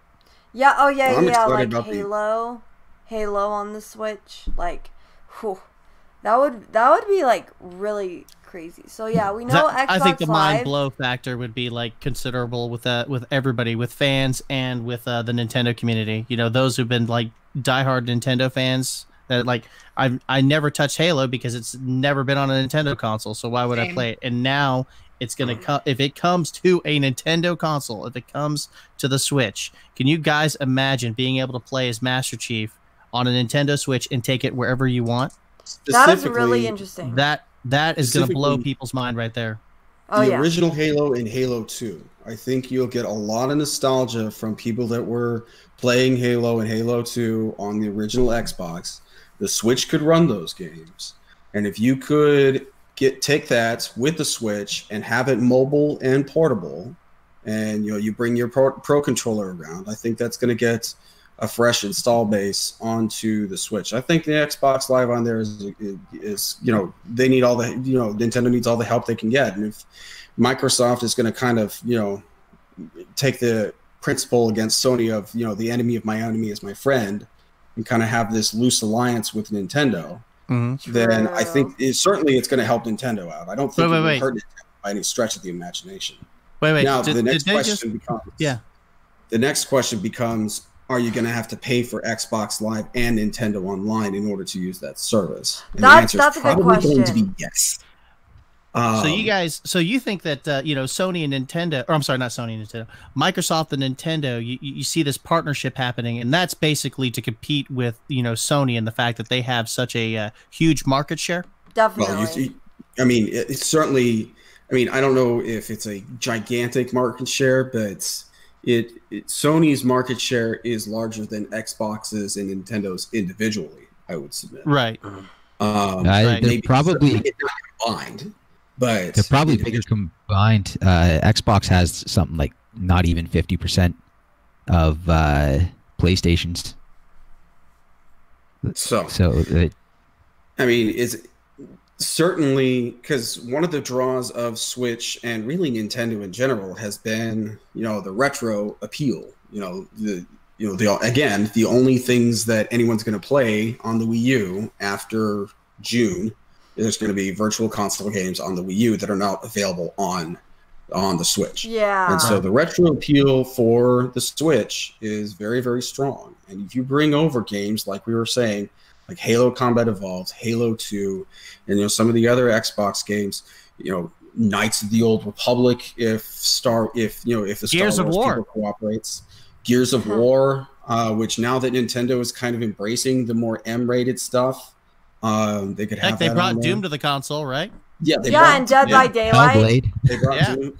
I'm convinced that at some point, just because Joker, the Persona 5 character, I was expecting them to announce Persona 5 for the Switch. I'm expecting it.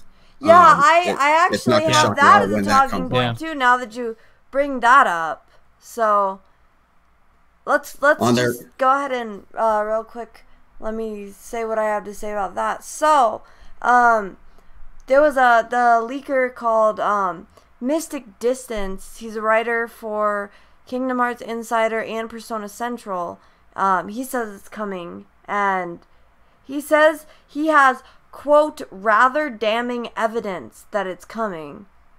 And kind of a poor choice of words. They said on Nintendo Soup that the announcement will come the day that Joker is launched. Sure. Okay. I mean, I believe it. That makes sense. It wouldn't surprise me if it released the same day that Joker launched. Yeah. Yeah, because it Nintendo totally has could. a habit of doing like, oh, hey, by the way, we're suddenly releasing this game. Yeah. I feel like They've they done it only before. do shadow drops like that for online games, though. For like the free games and I mean, stuff like that. eShop games. Yeah. Well, it's because they can do the available now. Right. Yeah. Now. Although I don't know why they do that. They also announce games and release them like within a month. Like that's not something new, especially right now. Yeah. So we'll see how it runs. It runs pretty smoothly on the PlayStation 4 when I've seen it. I don't know how taxing it actually is, but we'll see how it runs. Because I saw Dead by Daylight on the trailer. It looks rough. I'm not touching it on the Switch. It looks rough. So I don't know if they're going to clean that up or they're just going to let that dog lie. But I'm not playing. I'm not playing Dead by Daylight on the Switch. Let me tell you that. They're probably just going to let it be. You're probably right, because the Switch was never been purported to be a graphically superior console. It was purported on its portability and its appeal to the wider masses, which is fine if that's the market they get. They just need to not go picking up games. Which, I mean, if you don't have a pretty powerful PC, you're not really going to be running that very well to begin with. You can get it to run well. You just need an $800 graphics card to do it. Oh God! But is it really a game that should need that?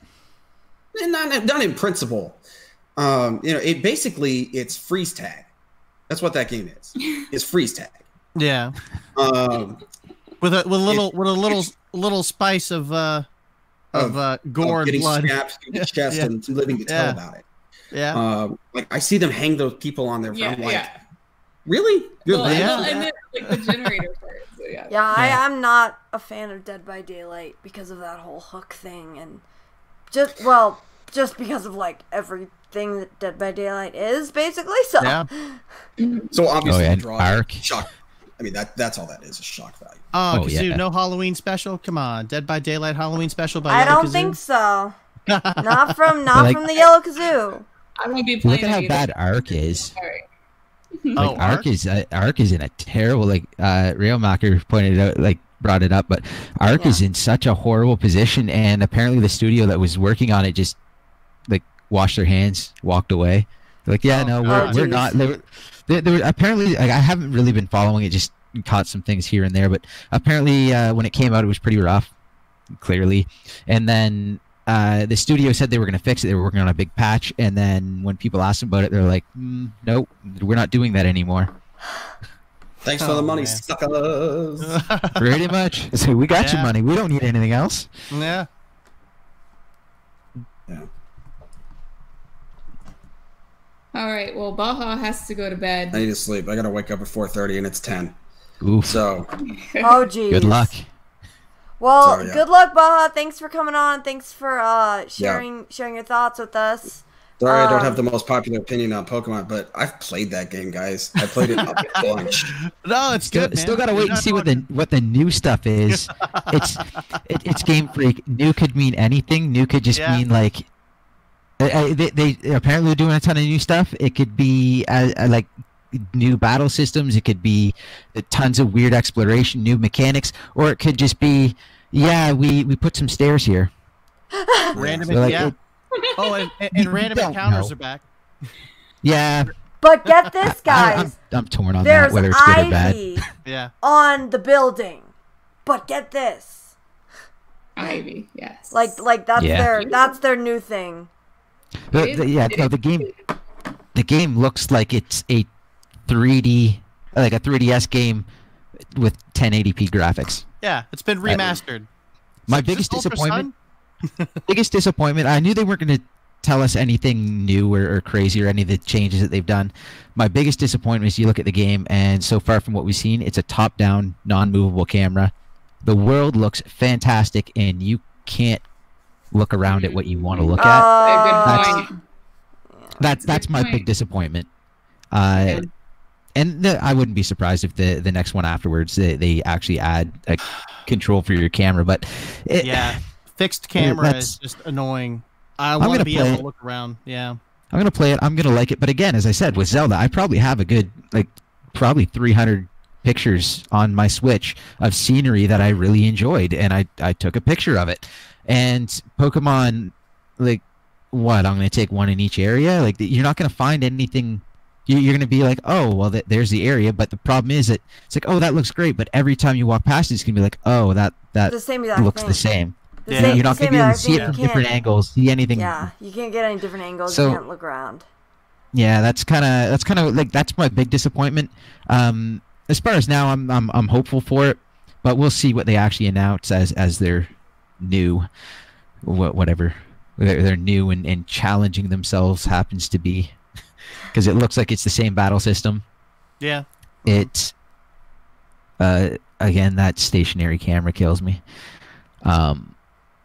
But yeah, other than that, I'll wait and see what it actually is, but I'll wait and that see, and camera. then probably keep my money in my pocket. Yeah, he's not gonna get it. Like, One Oh, thing's for sure, I'm not going to do the usual and buy both.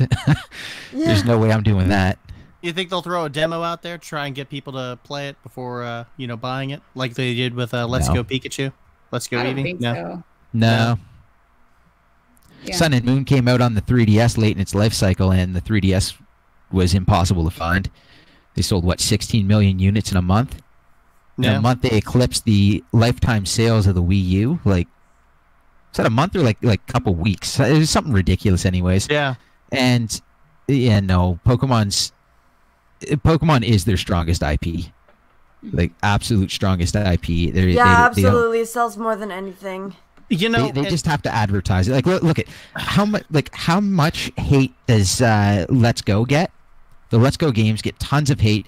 The community just bashes it nonstop. A lot of them, I don't think, even bothered to play them. They keep They've bashing also them sold like they 10 did. million units. 10 million units 10 million for the units. game. They hate it, and it sells 10 million units.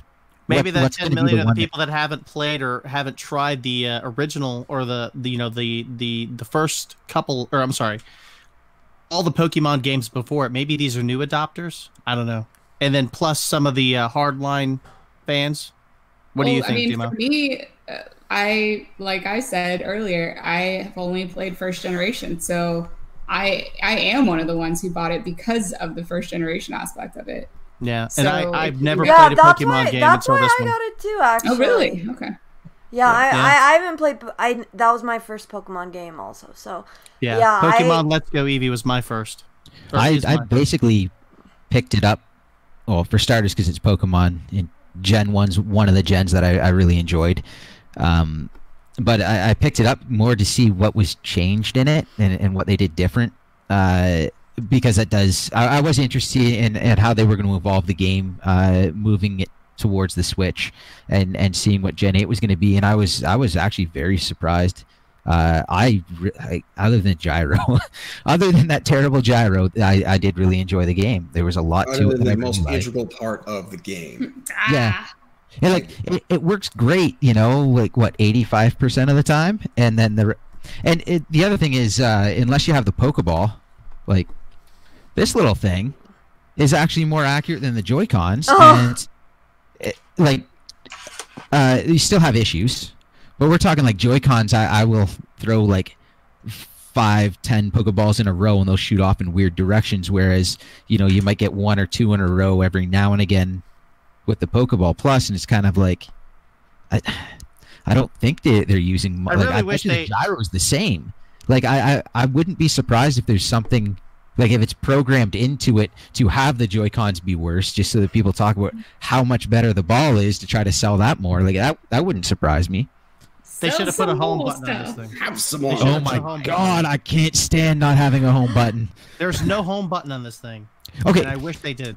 Okay, you don't have to give me a home button on it, but give me a button to reset it so I can turn it off and switch to my Joy-Cons without turning on a Joy-Con, going to the home menu, going through the controller menu. Exactly. So you know what? I feel like they could do new things with the Pokemon IP that they haven't before. Like they used to have like Pokemon Mystery Dungeon. Those games were fun, and they haven't done anything like that in a while. Like you know what I want to see? I want to see Let's Go Meowth. I want to see it from like the Team Rocket side. Like Jesse and Jane, their interpersonal interactions and them trying to foil this snotty little kid who gets in the way of it's like directed by Hideo Kojima and it's really dark. Something like that. Day one. Oh man, I'm in. That's actually really funny. I would play that. I would play that, and I want that to happen now. Grand Theft Pokemon, something like that. I mean, obviously, borrowing from other things, Pokemon Royale, where you have to take your one person, seek out all the other type things before they kill you.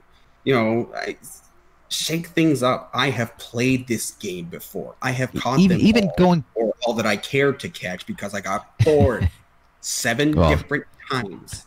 Your biggest obstacle be over right 1,000 now.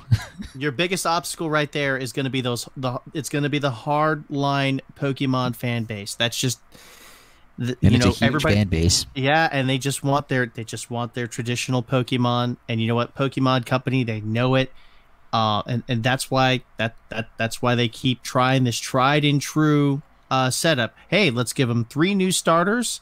Let's do it like we've always done it before, and let's just make it a new region, and come up with a new interesting, a story or whatever, and again, the formula drives me nuts right now because they broke the formula in Sun and Moon, and they were praised so much for it. Now, when I say they broke the formula, instead of 8 gyms, there's 4 challenges and 4 kahunas, so basically 8 gyms.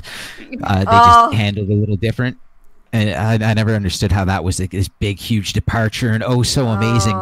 But they had a little departure, and everyone went nuts over how great it was. And then you mentioned the Mystery Dungeon games. Well, one thing, I only played 1 Mystery Dungeon game, and at the beginning of it, it asks you a whole bunch of questions, and then how you answer it depends on what Pokemon you are. Like, you have 1,000 Pokemon to go through right now. 1,000. Like, next gen is going to be over 1,000 Pokemon.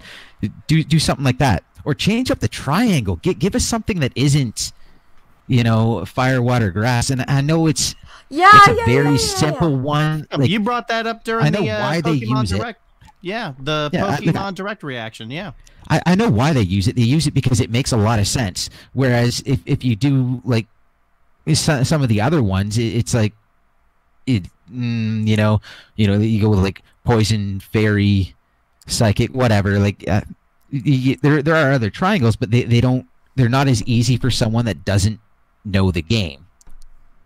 Well, I think they do that because they assume that, you know, I mean, conceptually, you can understand that water beats fire and fire beats grass. And, you know, it takes a bit to think about water, you know, grass beating water, but, you know, grass drinks water. And so, okay, fine, that makes sense. I see what they do that for that because, you know, with every generation. I see it, but I want to change. You know, they don't want to change, but that makes more intuitive sense than, say, flying, beating, fighting.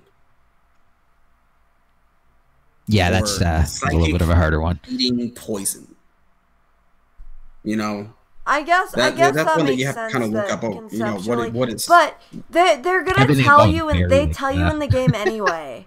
Like they're gonna say like, oh, you know, water beats fire and fire beats grass. They're gonna say that in the game, so they could just say it with, you know, flying beats poison. That's actually whatever. one thing. Now that we bring it up, I'm really surprised it's not in the game. Back in Fire Red, Leaf Green, I think that was the first time they did it. Your right and left button would bring up help menus, including the typing chart.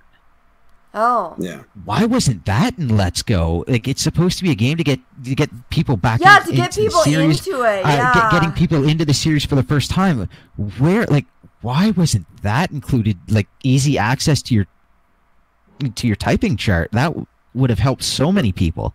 I printed out my chart. That's right over there. That would have helped me. I probably should just to deal with. So I can keep track. I don't know what's going on. I got my chart from Dumo. Yeah, no, same though. Most of my stuff, with the exception of Fairy, because it's newer and it was halfway through the generation that I didn't care about. All the type chart is up here, but same. Just because, as I said, I've played this game a lot, but. You know, the other thing that's a little surprising that I'm surprised that Nintendo hasn't taken advantage of is why aren't they publishing a legitimate Pokemon game on mobile devices? Why aren't they doing that? Because as soon as a Pokemon, honestly, when the Pokemon company started talking about it, who's the president right now? Anyways, when he was talking, Pokemon Go made them money hand over fist. Yep. Well, the thing is, when they were bringing out the Switch, they were talking about it. The president of the Pokemon company said they didn't think it was going to work. They said the Switch cannot work in a market where cell phones exist, where cell phones work as well as they do, and they play games as well as they do.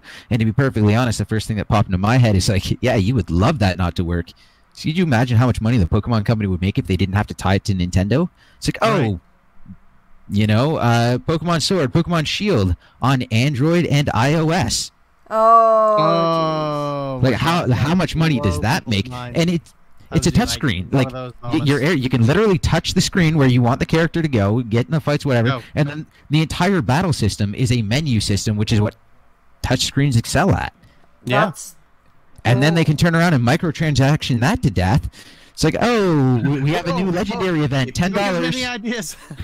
if you could geez, wait, why haven't they done that then? To sell Switches. Here's what I'm saying. Yeah, to sell Switches, exactly. If you make me a Pokemon game that is cross-platform on both Android and iOS devices, if you make me that game, that is the game that the little Pokemon nerd in me actually wants. Because you know how in Pokemon, when you look a trainer dead in the eye, and they have to fight you, you could do that in real life. You could totally do that. Oh my god. That's like something on your belt true. and be like, that's hey, what Pokemon Go is supposed to be. Yes. That's what they need to do, and they've needed to do that for 20 years. But that's what Pokemon Go was supposed to be. That's what they marketed at. You were going to be able to battle people and not this little freaking mini game, but you were supposed to be able to battle people, get together, do like a big... 2016 got more people walking than any other video game on Earth. Also Yeah. got more people in trouble going into places they weren't supposed Which to was go. hilarious. Oh yeah, Got yeah. people mugged in parks at night too. We actually And like playing it while driving. Well, No. so we went to a Pokestop, and it was like late at night, and In it a was a park. park, okay? And we're like, oh yeah, it's the Pokestop. And then this guy like pulls up, and we're like, oh, somebody else is coming to the Pokestop. No, this was a drug deal. This was a drug deal. And we Oh messed it no! up. Oh, that's rough. Oh It was man. like, It was like crazy. It was so funny though. I was like, okay, we gotta get out of here. We gotta get out. Yeah. Oh no! like Yeah. I was looking for an Arcanine, and he was looking for cocaine. Yeah. Oh jeez! Oh man. Yeah, that's, we were lucky that we little were different. safe that night. Yeah. I think we were in a dangerous situation because of Pokemon Go, but Ah. so make sure you look at your surroundings when you play Pokemon Go. We've learned that. Well, there was the kid that was Just, streaming it, got just like mugged how on the warning stream. message says. Well, that Oh one my kid got mugged God. on stream, had thousands of dollars of equipment on him. What it was in Grand Central Park. Oh my You hear a guy- god. like you see the guy walk up, punch him in the face, take it, like rip the stuff off him, and walk away. Oh Oh no! no. All on stream. No. Like I don't know how many. Like, and it was a big stream too. A ton of people called the cops. Like as it was happening. Oh, I'm sure. All right, Oh you my guys, God. we Wow. do have to take off. But thank you so much for having us on, Kazoo. We really appreciate it. Yeah, thank you, Ballin and Baja. Thank you guys for joining us. You guys have a great rest of your night. Yeah, you Tell them. Make sure you tell them where they can find you, though. Okay, yeah. You guys, I'm Ball and Chain. You can find me at youtube.com/Ball and Chain. We are located directly above the center of the Earth. There you go. So yeah. But it was really good to see you guys. Much love. Have a great night, and we'll catch you guys later. Bye, Bye Ballin. guys. Good night. Bye. My internet. Bye. See ya. And then there were That was 3. awesome. All right. All right. So now we got So I wanted to I thought I would just mention really quick also. So Mario Tennis Aces. I know that you know there's not a whole lot of people playing that anymore, sadly. I think it's sad because I like it. I think it's pretty cool. So we've got Kamek and Dry Bowser, or Dry Bones, sorry. Kamek and Dry Bones are headed to Mario Tennis Aces. One in April and one in May. I believe it's Dry Bones in April and Kamek in May. I'm not sure though. But anyway, so last May there was a big data mine, and it looks like it was correct.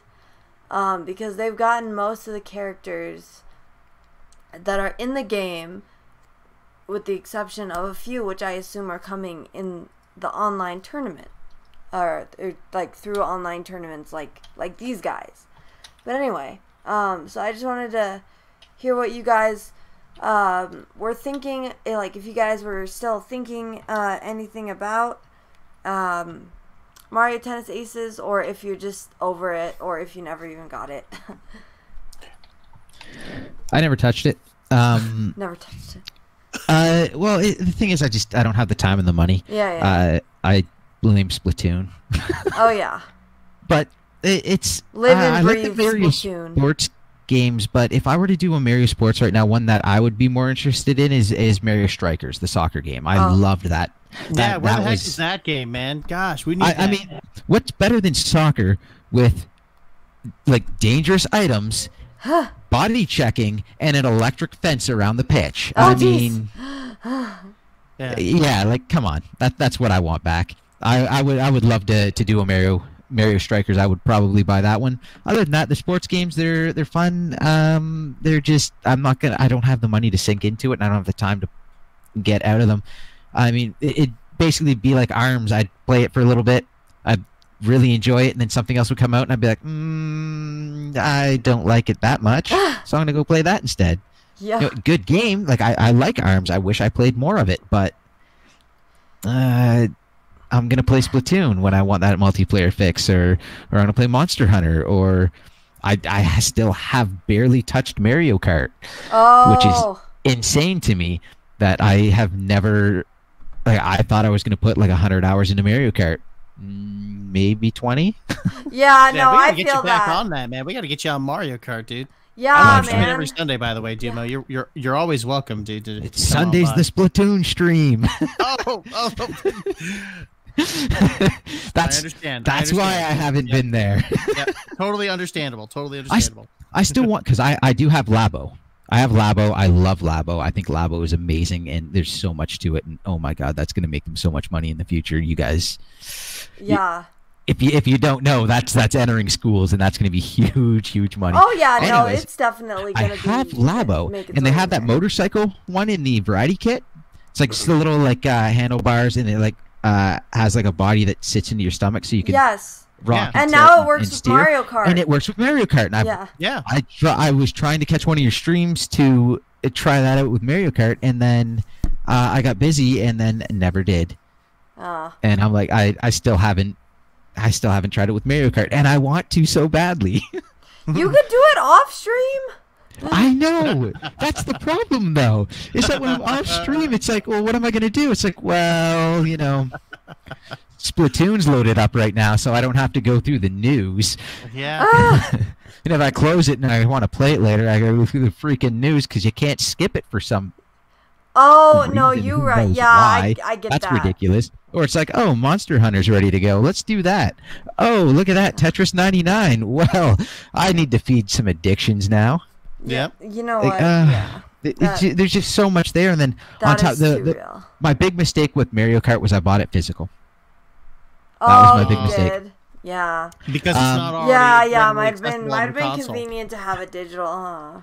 Since then, that is the only multiplayer game that I have a physical version Trainer of. Price, thanks so much for the sub, Trainer Price. Hey, there's a Monster Hunter.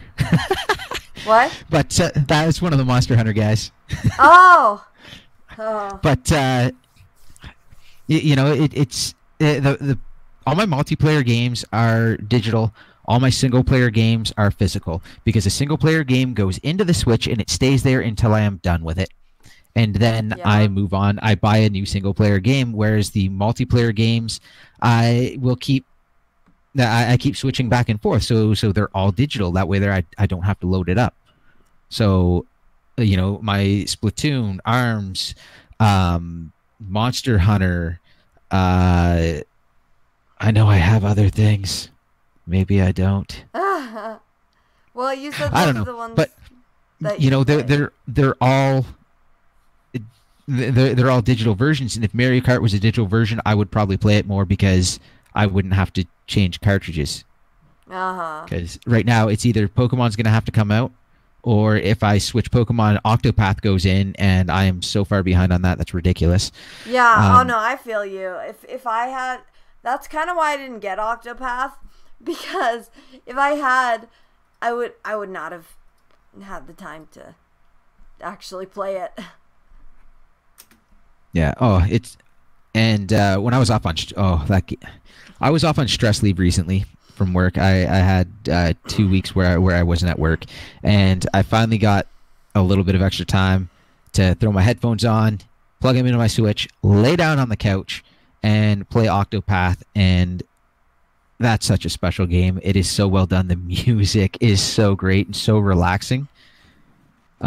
I used to play it all the time like that, and I'd actually fall asleep with it. Like I would lay there, lay on my back, Switch above my head, and I would fall asleep, and the Switch would like smack me in the face. Like, after a few times of that, I'd be like, well, it's time to go. So, Dumo, did you pick this up yet? Nope. Oh, you got to get it, buddy. You got to get it. The Octopath. Oh, what is that? The Octopath soundtrack? Yeah, this is the Octopath Traveler soundtrack. Nice. I'm gonna have to look into it. The soundtrack is phenomenal. Oh man, Absolutely. I would say one of the best I've ever heard in a game. Yeah. One of, not the best, but one of for sure. Yeah, it seems like it sounded very good when I played the demo of the game. It sounded really good. You can basically YouTube the soundtrack, and it's like almost 3 hours long, I think. Wow. Or a little over 3 hours long, and you can click anywhere in there, and the music is great. You will like. I have not clicked anywhere on it that I didn't enjoy. I mean, It is not. Yeah, you will not be disappointed with that soundtrack. They had and whoever the composer was, I mean, 4 discs. That's how big this soundtrack is, man. That's a big soundtrack. Yeah, I know. It's just a incredible listening experience. You gotta listen to you gotta. Oh, nice! You got a new member. Oh my gosh, dude! I'm waiting for the alert. The alert, yeah. Yeah, waiting for the alert because the alert will come up and it'll be pretty great. It Come on, takes alert so work. long though. It's like there's like so much lag from YouTube to like Streamlabs. It's like I don't know, like YouTube through like Streamlabs. I don't know. It's a mess. Yeah. I hear the YouTube API is a mess. But Yeah. all right. Yeah, well, it doesn't play nice with Warp. There it is. Trainer You're my Price, thank you special so friend. much for becoming a member. That's awesome. Thanks so much. Okay. All right, guys. you got- Hashtag Trainer Price in chat. Let's get some hype for Trainer Price in chat members. Hey members. Yeah, new member. Spam those Corn Zoo and Kazoo heart emojis. James, you can do it because you're a member. Oh, right. Yes, absolutely.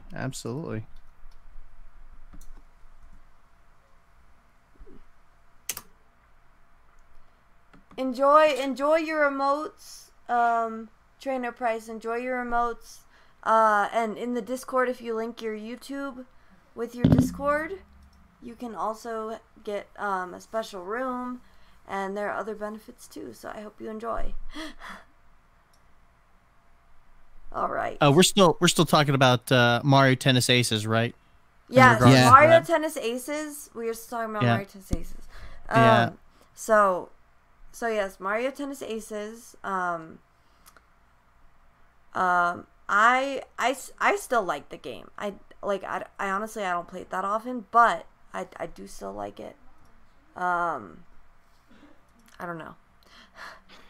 Well, to touch up on what Dumo had mentioned in regards to Mario Tennis Aces, I mean, it looks great. It looks like it's a lot of fun, but I just haven't had, I haven't shown any vested interest in it, so I don't really have any plans to pick up the game for myself. It looks like to me that Nintendo is consistently coming out with updates to the game so that new characters are introduced to the play roster, which I think is great, because those who are playing Mario Tennis Aces and are fans of the game, at least they have something to look forward to. I don't know how long Nintendo will keep up these new updates with new characters, but I guess it's good to see a game like that getting a lot of love from the development team as the months go by. But as far as games to play and upcoming games to be played, it just seems to me like depending on what your interests are, what you're driven towards playing, you may not necessarily have time to play all the games that you might want. You might have some close. sort of you might have some interest towards playing. Mario Tennis Aces, Super Mario Party, games like that. They cross my mind. I see them on the shelf, and I'm like, I bet I want. I think I might want to try that game, but at the same time, I'm like, no, wait, I've got this game. I'm just going to focus on those for now. And 2019 it's shaping up to be a very, very busy year. Yeah, with very a busy lot for of big lots of titles Switch being games. released. Not just from Crazy. Nintendo, but from third parties too. Yeah, Man. oh, yeah. Like Square Enix and This is the Square Platinum Enix Games. Final Yeah. Fantasy dump. I know Yeah, it's like literally Final Fantasy dump. That's what it is. And I can't believe it's all happening before the end of April. yeah. Dang, Final that's Fantasy 7, crazy. 10, 10 2, Except I don't Final think Fantasy Crystal 12. Chronicles is coming just yet. I don't think they've announced Crystal Chronicles yet. Yeah, I'm wondering if that's going to get a physical release. I don't know. I was wondering if they were going to do a sequel to it. Yeah. Oh yeah, that's true. That's true. I mean, you can now essentially. I mean, you've got the portability factor of the Nintendo Switch. I just hope they update it for online. Yeah. And it's not just local. I would imagine they would have to. Oh yeah.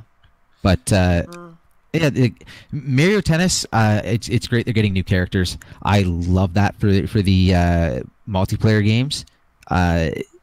Again, for your online games, you're going to keep being able, like, again, we're talking about it. So missions accomplished, right?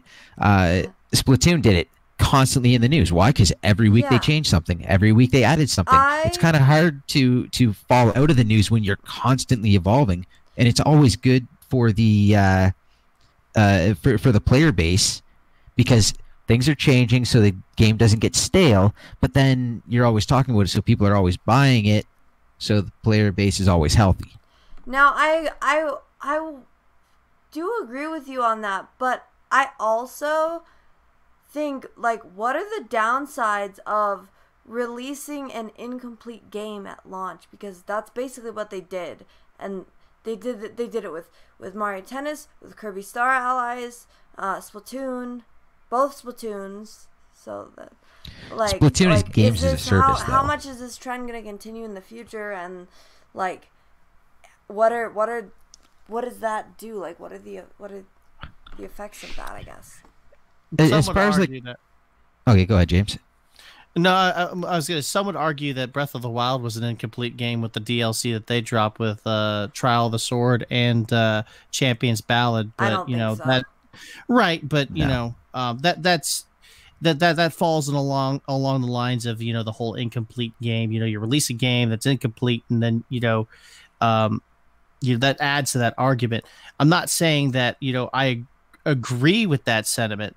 You know, some games clearly, you know, they were incomplete at launch, and then they just added things along with updates. But with you know, from what I remember with Splatoon 2, you know, they didn't have all of those they didn't have all the stages, you know, finalized and you know, brought over to Splatoon 2. You know, we had to wait for those updates to come. Yeah, and then they added them. The thing is, the Splatoon was built. Splatoon came out. They're like, this is games as a service by Nintendo. Which normally means you're going to get microtransactioned, and they're going to do a whole bunch of garbage towards their player base. Splatoon is different. Splatoon, hey, Donovan, I give it the pass because, yeah, it came out. You can say it came out incomplete, but it's more of they were trickling it. If they were charging you for it, I would lose my mind over that. That's definitely not okay. True. But in the meantime, what it did was it allowed them to work on game balance as they went along. It stayed in the news. The sales speak for themselves. Like it's one of their evergreen titles. Oh yeah. And the game, like, even now, like, the game is done. It's not being supported anymore. Yet now we're getting new weapons. And I'll tell you right now, as far as like competitive goes, the game is the healthiest it's ever been. Like, it's the most balanced it's ever been.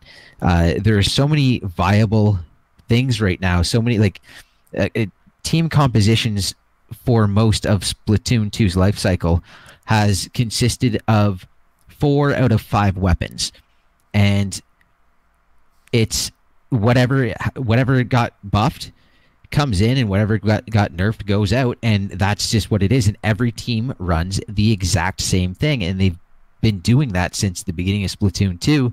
They're at a point now where things are so balanced that you have so many options that every team looks different, and that takes time to do. And I think it was the slow trickle that allowed them to do that, and then also allows them to go back and take stages that people had problems with. They went back, pulled them from the rotation, fixed them, and then put them back in the rotation as a completely updated stage. And I think that was wonderful. I think that was a great job they did of those. That's a good point. That's a good point. I can't recall or imagine any other franchise or any other development team ever doing anything like that. I mean, not Yeah. only that, it's just you commit the development team to continue doing that, and it's just I mean, other development teams on other consoles, you don't hear or see them doing stuff like that.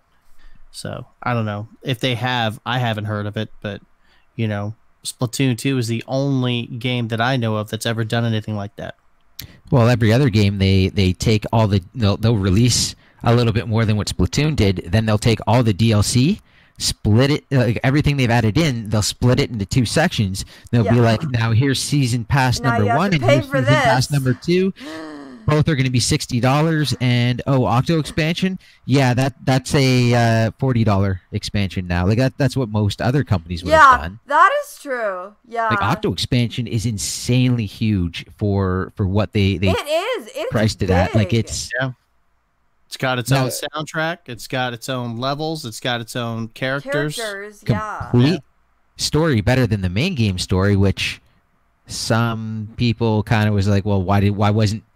I can understand the argument. Some people were like, that should have never been a DLC. That should have been the main story. That should have been the single player game. Yep. But the single player game, I was fine with it. I enjoyed it. And then they came out with Octo expansion. That just blew my mind. I know Octo expansion did a great job building on Pearl and Marina's characters. Oh It yes. did. Oh my God. Yeah, like Such a great that's job how I with the got my writing on voice that. for Pearl. Like I didn't really know anything about her. Like you don't know about her personality. Now I just talk like this for her, and that is how she sounds. Yeah. Yeah, that was great. Lots of humor in it too. Like, they did a wonderful job of that. And so, if they can bring that style of updates and constant news into other Nintendo games like Mario Tennis, I'm all for it. Do it. Release Mario Tennis with 12 characters. Oh, that's not enough for a tennis game.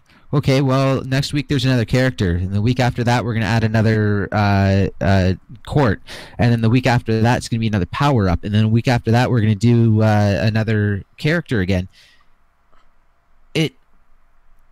It just, it creates news and it creates sales, and the whole time you go on Reddit, say, and once a week someone will be like, I'm thinking about getting Splatoon 2, is it worth it? Yeah, they just released an update.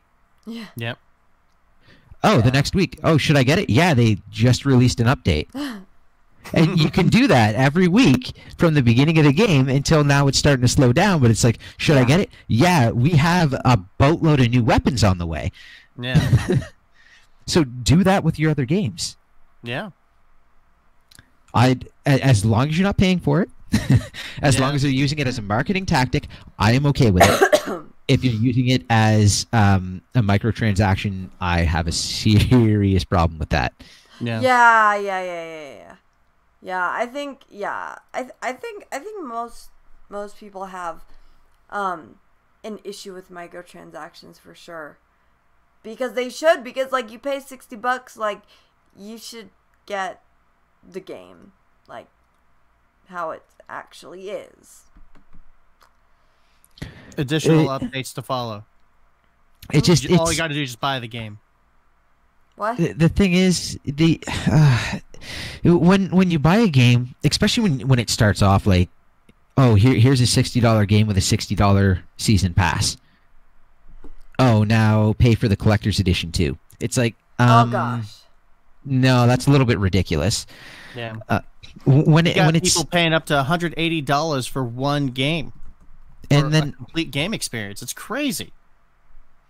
And then you have like people complaining about Splatoon. It's like, well, that should have been in the game from launch. It's like, well, what about Call of Duty, where they literally charged you for 2 games day one, just for map packs and weapon packs.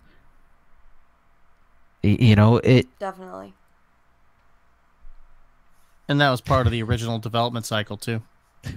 Talking about Final Fantasy 15. I'm not going to get into that one. I didn't play it. I didn't follow enough of it. But yeah, I'm not going to touch that one. Ultra. How many times has that game been? Oh man, DLCs like crazy, and Square is in such a mess. At least they're bringing old games. Yay! Yeah. Bringing all the old games, and they're cheap too, and they got to. They 3 times speed on them. Yeah, that'll be good for grinding. They had to bring a lot of their games over to the Switch because they got to sell. They got to make money somehow. But they didn't have to dump like 6 Final Fantasy games in a month. Yeah, all at once. It's like bam. How do I keep up with that? That is really crazy. How many they're crossing our fingers that this will work over at once. Oh man. I'm sorry, Square, but I don't have enough hard drive or memory space on my SD card for these games. Oh, I don't have enough time to play that's 5 true too. Final Fantasy games that are not known for being a 4-hour long game. Yeah. But again, at least they added the 3 times speed so you can grind through it pretty quick. I'm definitely gonna come back to Final Fantasy VII. That I've never played it. Definitely gonna try it. You know what? And I'm starting to meet. I mean, ever since I started doing YouTube live streaming, I'm starting to meet more people who've actually never played Final Fantasy VII, but have played Final Fantasy VI, otherwise known as Final Fantasy III for the Super Nintendo. But some people may know it as Final Fantasy VI. See, my thing is, my family didn't have a ton of money, and we had a 64. Yeah. So and people are like, oh, well, you really missed out. It's like, had some really good Zeldas. Yeah. 64 didn't have bad games. It's just I missed out on the Final Fantasies. Actually, my first one, a friend, when I got my PS2, a friend lent me Final Fantasy 9. That was my first one. Yeah. And that is fantastic. Yeah. What? Really, hey, Kit? Hey, Rob. Thanks so much for that super chat. That $2 holla. Thanks, Rob. Guys, hashtag, let's get some hype for Rob in the chat. Hashtag Rob. Hashtag Rob. Rob, thanks for that donation. That's awesome, dude. That is fantastic. Yeah, thank you for that tip. So Kit says, I mean, Square just seems to like to dump tons of games, which is impressive in of itself. I don't know why I find that comment funny. Probably because it takes them. How long did Final Fantasy 15 take? Like 6 years. Longer. Oh my god! And it was supposed to be like Final Fantasy versus 13. Yep. You remember that, right? Oh, I'm not going to get into it here because I've already done it on the podcast. It's going to go too long. But Square Enix, I can go on forever as the mess ups going on there. So it's nice to have them dump games. We need to do a Square Enix dedicated podcast. Oh yeah. It'll just be me yelling into a mic. There we go. I can't wait. Mark your calendars, folks. It's happening. There you go. All right. So, Dumo, did you happen to take any questions or? There wasn't a ton of questions in the ones that I saw. We were pretty much caught and answered at the same time. Does anyone have any questions real quick before we before we wrap up, anybody got any questions? Oh wow, real quick, Realm Marker, he just posted it. Versus 13 was back in 2006. Oh really? Oh my gosh. Yep. Yeah, that was a long time. Oh my god. There's something going on at Square Enix, and which Final Fantasy game should you start with? Kit? Ooh. That's a tough one. Octopath Traveler. That's all you need. I'm kidding. Pretty much. That's yeah. Anyways, for Final Fantasies, to be perfectly honest, you could of the ones that if you're going with Switch, of all the ones being released on Switch, just pick one and go. Oh. They're all great. It depends. Now, I know you're not one to beat up on graphics and whatnot, but if you were, I'd say go for some of the later ones.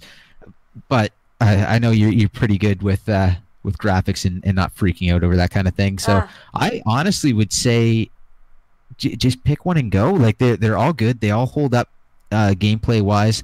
The ones coming to Switch, they all have quality of life improvements. They're all good stories, and Whoa! none of it. Oh my gosh! Whoa! Feel bad for showing out late. Hope the podcast went well. Katati Thank with a you so much, $20 Kit. donation. Wow, Wow, Kit. that is super nice of you. Thanks so much for that. Hashtag $20 Kitafi. holla. That's super nice of you. Thanks Oh so my much. goodness. Wow. That's insane. Guys, let's get some hype for Kitathi in the chat. Everybody please hashtag Yeah, Kitathi. putting in some emojis in there too, man. Yeah. nice. Oh man. Yeah, and the Man, other thing you with the Final could've- Fantasy you could've been a games, sponsor for 4 months. But that's the other thing about the Final Fantasy games is that none of the stories, other than 10 and 10-2, and then the 13 mess, whatever that was going on, none of the stories intertwine. They're all completely separate stories, so it really doesn't matter where you jump in. Yeah. And if you're buying 10 and 10-2, well, I would start with 10, then go to 10-2. That's why Yeah. the 10-2 is because 11 was not a sequel to 10, which was not a sequel to 9. Oh. So Well, that's not cornfusing at all. Can I get some corn zoos in the chat?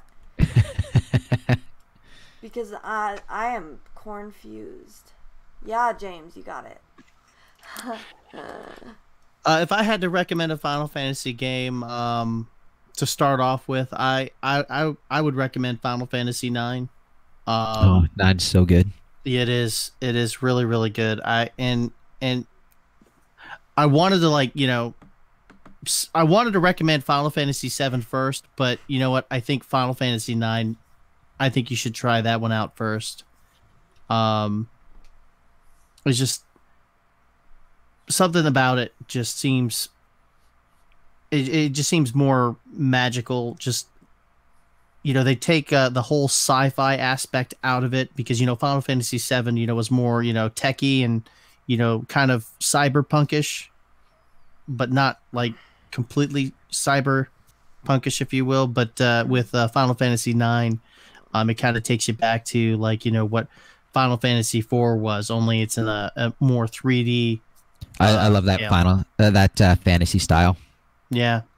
And come on, Vivi. Yeah. Vivi's awesome. Mm-hmm.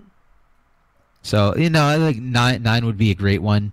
It's probably a little bit more straightforward leveling system than the Sphere Grid of 10. And then 12 has like a gambit system where you're like putting in. It's almost like you're programming the characters you're fighting with. So like you'll have like when the fight starts, you provoke on this person, and then you attack, and then with the your healer is going to be like if health is below this, you heal, and that so that gets a little bit more.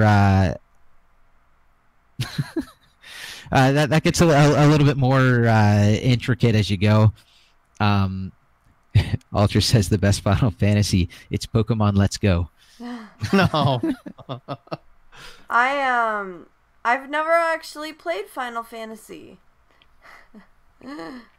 It's a good series. A lot of them are like turn-based battles or close to. And Yeah, I'm not a super huge fan of that kind of stuff. Yeah, so it's a little bit slower. So again, it depends on what you like, but the stories are great. They Yeah. are. I wish they stuck with like right now. What Square needs to do is knock it off with this graphics and like try to make the prettiest game possible and try to make something flashy and just go back to giving us a really good story that you can produce in like 4 years. There you go. Maybe that not would fix them. 15, huh? Yeah, like Right. just look at Octopath Traveler and how well received that is. It's not even the greatest story. There's some really good, interesting stories, but it probably could have been done better. Yeah. Narrative wise, but it's loved. Why? Because it's a good story and a good battle system, and the graphics don't have to be bleeding edge graphics. They look wonderful. Yeah. Great music. Awesome soundtrack. I mean, oh yeah. yeah. we also got a question from Let's Play Ombre on Twitch. And he asks, will Pokemon Snap 2 happen soon? Thinking emoji. So Well, yeah. I'll let you go first, Demo. Well, what was the last thing said at the end of the Pokemon Direct we just had? Do you remember? Yes, he did. They did say we have did. more things for Pokemon. There's more Pokemon things coming this year for 2019. This year. That is true. But I thought, didn't he say something about like merchandising things, or did he not say that? He was very non-specific on purpose, so it could be anything. If we were talking about Monster Hunter, they could just be releasing Monster Hunter themed SD cards, because that's a thing now. Because Capcom is Capcom, right, Dumo? Yeah. And apparently like 16 gig capacity, so it's like usable, you know? Yeah. Oh gosh, what Pokemon game? I mean, with the main line coming later this year, late 2019, I'm trying to think of what Pokemon game they would release, and the one that sticks out in my mind is Pokken Tournament. I think they might come out with a Pokken Tournament sequel. Another? You think they might come out with another Pokken Tournament? You think it'll be Stadium, Dumo? Yeah. Well, with the outrage of there's Pokemon. With the outrage of Let's Go, and everyone freaking out over how it was a dumbed down game, and I'm such a hardcore Pokemon player and all that, I wouldn't be surprised, because in the end it really isn't that hard to do, because the battle system you just cut and paste. Most of the animations are cut and paste. As Honestly, said, most Pokemon of the Pokemon soccer now are cut and paste, because you just take parts of one Pokemon and take parts of 3 different Pokemons and put them into one. That's like that graphic that I mentioned earlier. Yeah. Yeah. So but I think it would be easy to do. It would be cheap to do, and it's been a little while. Yeah. Mind you, it's been a little while for Pokemon Snap. Right. That's a very lucky game. Pokemon Snap was like N64, wasn't it? Yeah. It was. That was quite a while back, but I mean, as much as, well, I wasn't a fan of the first one, but I could tell you that my wife loved Pokemon Snap. When she played it, I'm sure she'd be a huge fan of a Pokemon Snap 2 coming out, but I really don't see it happening. You know? I mean, that's just my opinion. Who knows? They might just drop it during E3. It's like, Pokemon Snap 2, you're welcome. Oh, yeah. You know, I'm like, oh, wow, I guess I was wrong. It's like a cult classic, basically, at this point. Yeah. But with the Pokemon name, like, that's pretty big. I could see it. Not on the same level as Super Mario RPG, but a cult classic nonetheless. Yeah. No, not even remotely close. But it's one of those ones where a lot of people played it and a lot of people loved it, and that would be big news. People would go nuts over that, and I don't think it would be that hard to do, to be perfectly honest. In this day and age, with how well, like, their sprites for Pokemon are probably either 4 or 8K ready at this point in time. They went back in, I think it was X and Y, maybe, and they started future-proofing the entire franchise. Reason being, if you're going to do a jump from this generation to the next, or from the 3DS to the Switch, think about having to remodel and animate over 800 characters. Yeah. In 4K or 1080p. Yeah, so they started back, and they started doing their whole backlog to get them up to. That's why, like, you can bring them into emulators right now and run them at 4K, and they look just fine. Yeah. You think they would do a Pokemon Snap remaster versus a sequel? Oh. No, I think they'd do a sequel. Oh yeah. Yeah. It would be. Oh.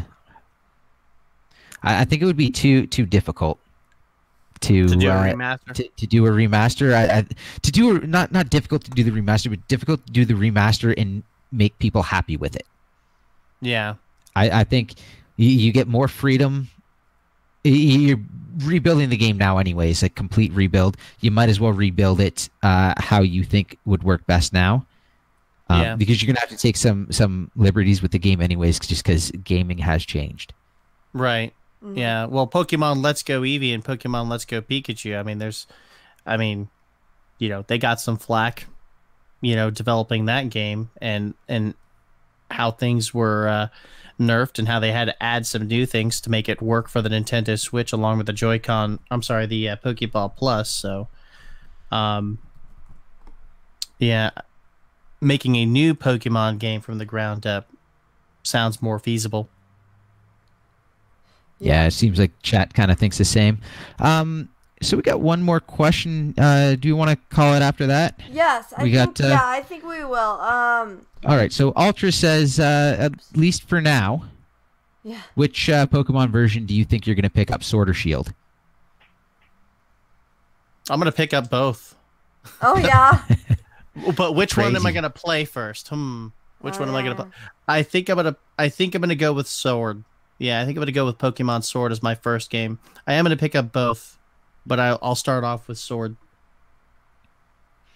I'm probably going. See, I feel like I would rather have Pokemon Sword, but I'm gonna look at the exclusives, and it's gonna be like, darn, the game name I want doesn't have the Pokemon I want, so I'm probably gonna go with Shield. Oh really? Why? It's the way it always would you rather goes. have Yeah. Shield over Sword?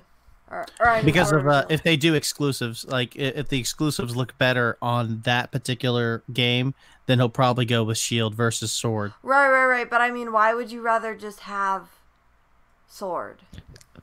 Sounds better. It sounds better. It's cooler. It's got that little slash through it. That's true. Through the That's name. true. It is. Yeah. It's branded better. Hashtag Team Shield. Better branding. Yeah. I don't really know. It's kind of like hard to know at this point what to pick. I don't know. I mean, I guess I don't know which one I like better. I don't know. The logo, I think like you said, the logo for Sword looks cooler, but Yeah. I don't really know. Somebody posted a meme on my Discord. They got Pokemon Sword, they got Pokemon Shield, and in the bottom they put Pokemon Gun. Yeah. It's blowing Yeah, up I see everywhere. that one. I was like, oh wow, I think I know which one I'm gonna pick up now. Oh yeah. So yeah. Yeah. Yeah, that'll be the third one. Or Pokemon Armor. That could also be the third one. Pokemon Arrow. Pokemon like bow and arrow. Pokemon. I don't even know. Anyway. Anyway, guys. I hope everyone enjoyed that KazooCast. The KazooCast tonight. We covered a lot of great topics tonight. Of course, the Switch and its insane numbers and Pokemon and so much good stuff tonight, guys. So thanks for joining us, and I'm gonna go ahead and have Dumo and James go ahead and tell you where you can find them. So James, you want to start? Sure. Yeah, I'm James Clark. You guys can find me. You can simply type in Super Live James Clark in the YouTube search, and you'll be able to find my channel there. And you can go ahead and post your link in the chat if you want to also. Oh, okay. And yeah, I mean, I live stream regularly throughout the week, so if you guys are interested, I'm a Nintendo variety streamer. Yeah, Super Live James Clark. You guys can just do that on the YouTube search handle there, and you'll find me. Oh my gosh, what? I'm so confused. It just said that it said on my screen that someone like sponsored, but they're already sponsored. That Rob sponsored, but he's already a sponsor. Unless that was on Patreon. Anyway, guys, Duma, what about you? Where can they find you? YouTube.com/DumoPlays. I stream Splatoon every Sunday night. I also do Pokemon, Monster Hunter, and just started doing Hellblade during the day when I get a chance. We got a tournament coming up, not this Sunday, but the Sunday after. So if anyone wants to get into that, let me know over Discord. If you just want to chat, find me and chat with me. James's Discord or Kazoo's Discord, or my Discord. I'm fairly active on it. So yeah, that's pretty much it. All right. Well, I don't know if do we want to go on a raid now? Go on a KazooCast coming through raid. Yeah, I'm sure. I'm down. I won't be able to stay for long though, but yeah, we could do a raid. Yeah, that's all right. We got a lot of people online, so let's see here. We can go for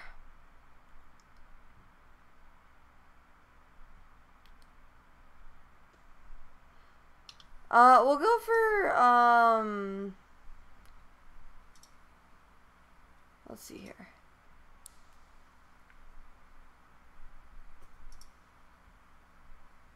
Oh wait, no, that's not.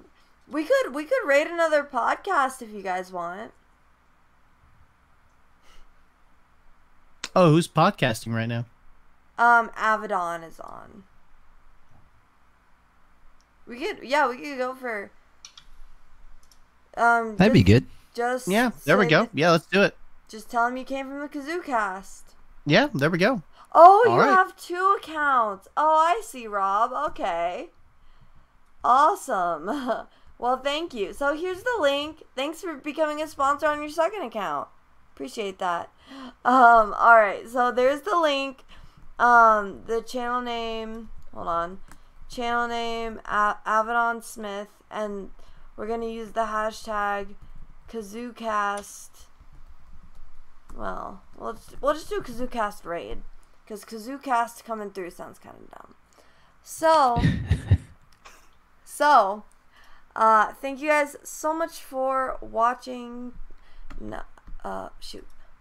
I'm trying to switch views. Thanks guys so much for watching. Definitely go raid Avedon right now. He's doing his podcast, so that's pretty cool. So, a podcast rating another podcast. Let's go. All right, guys.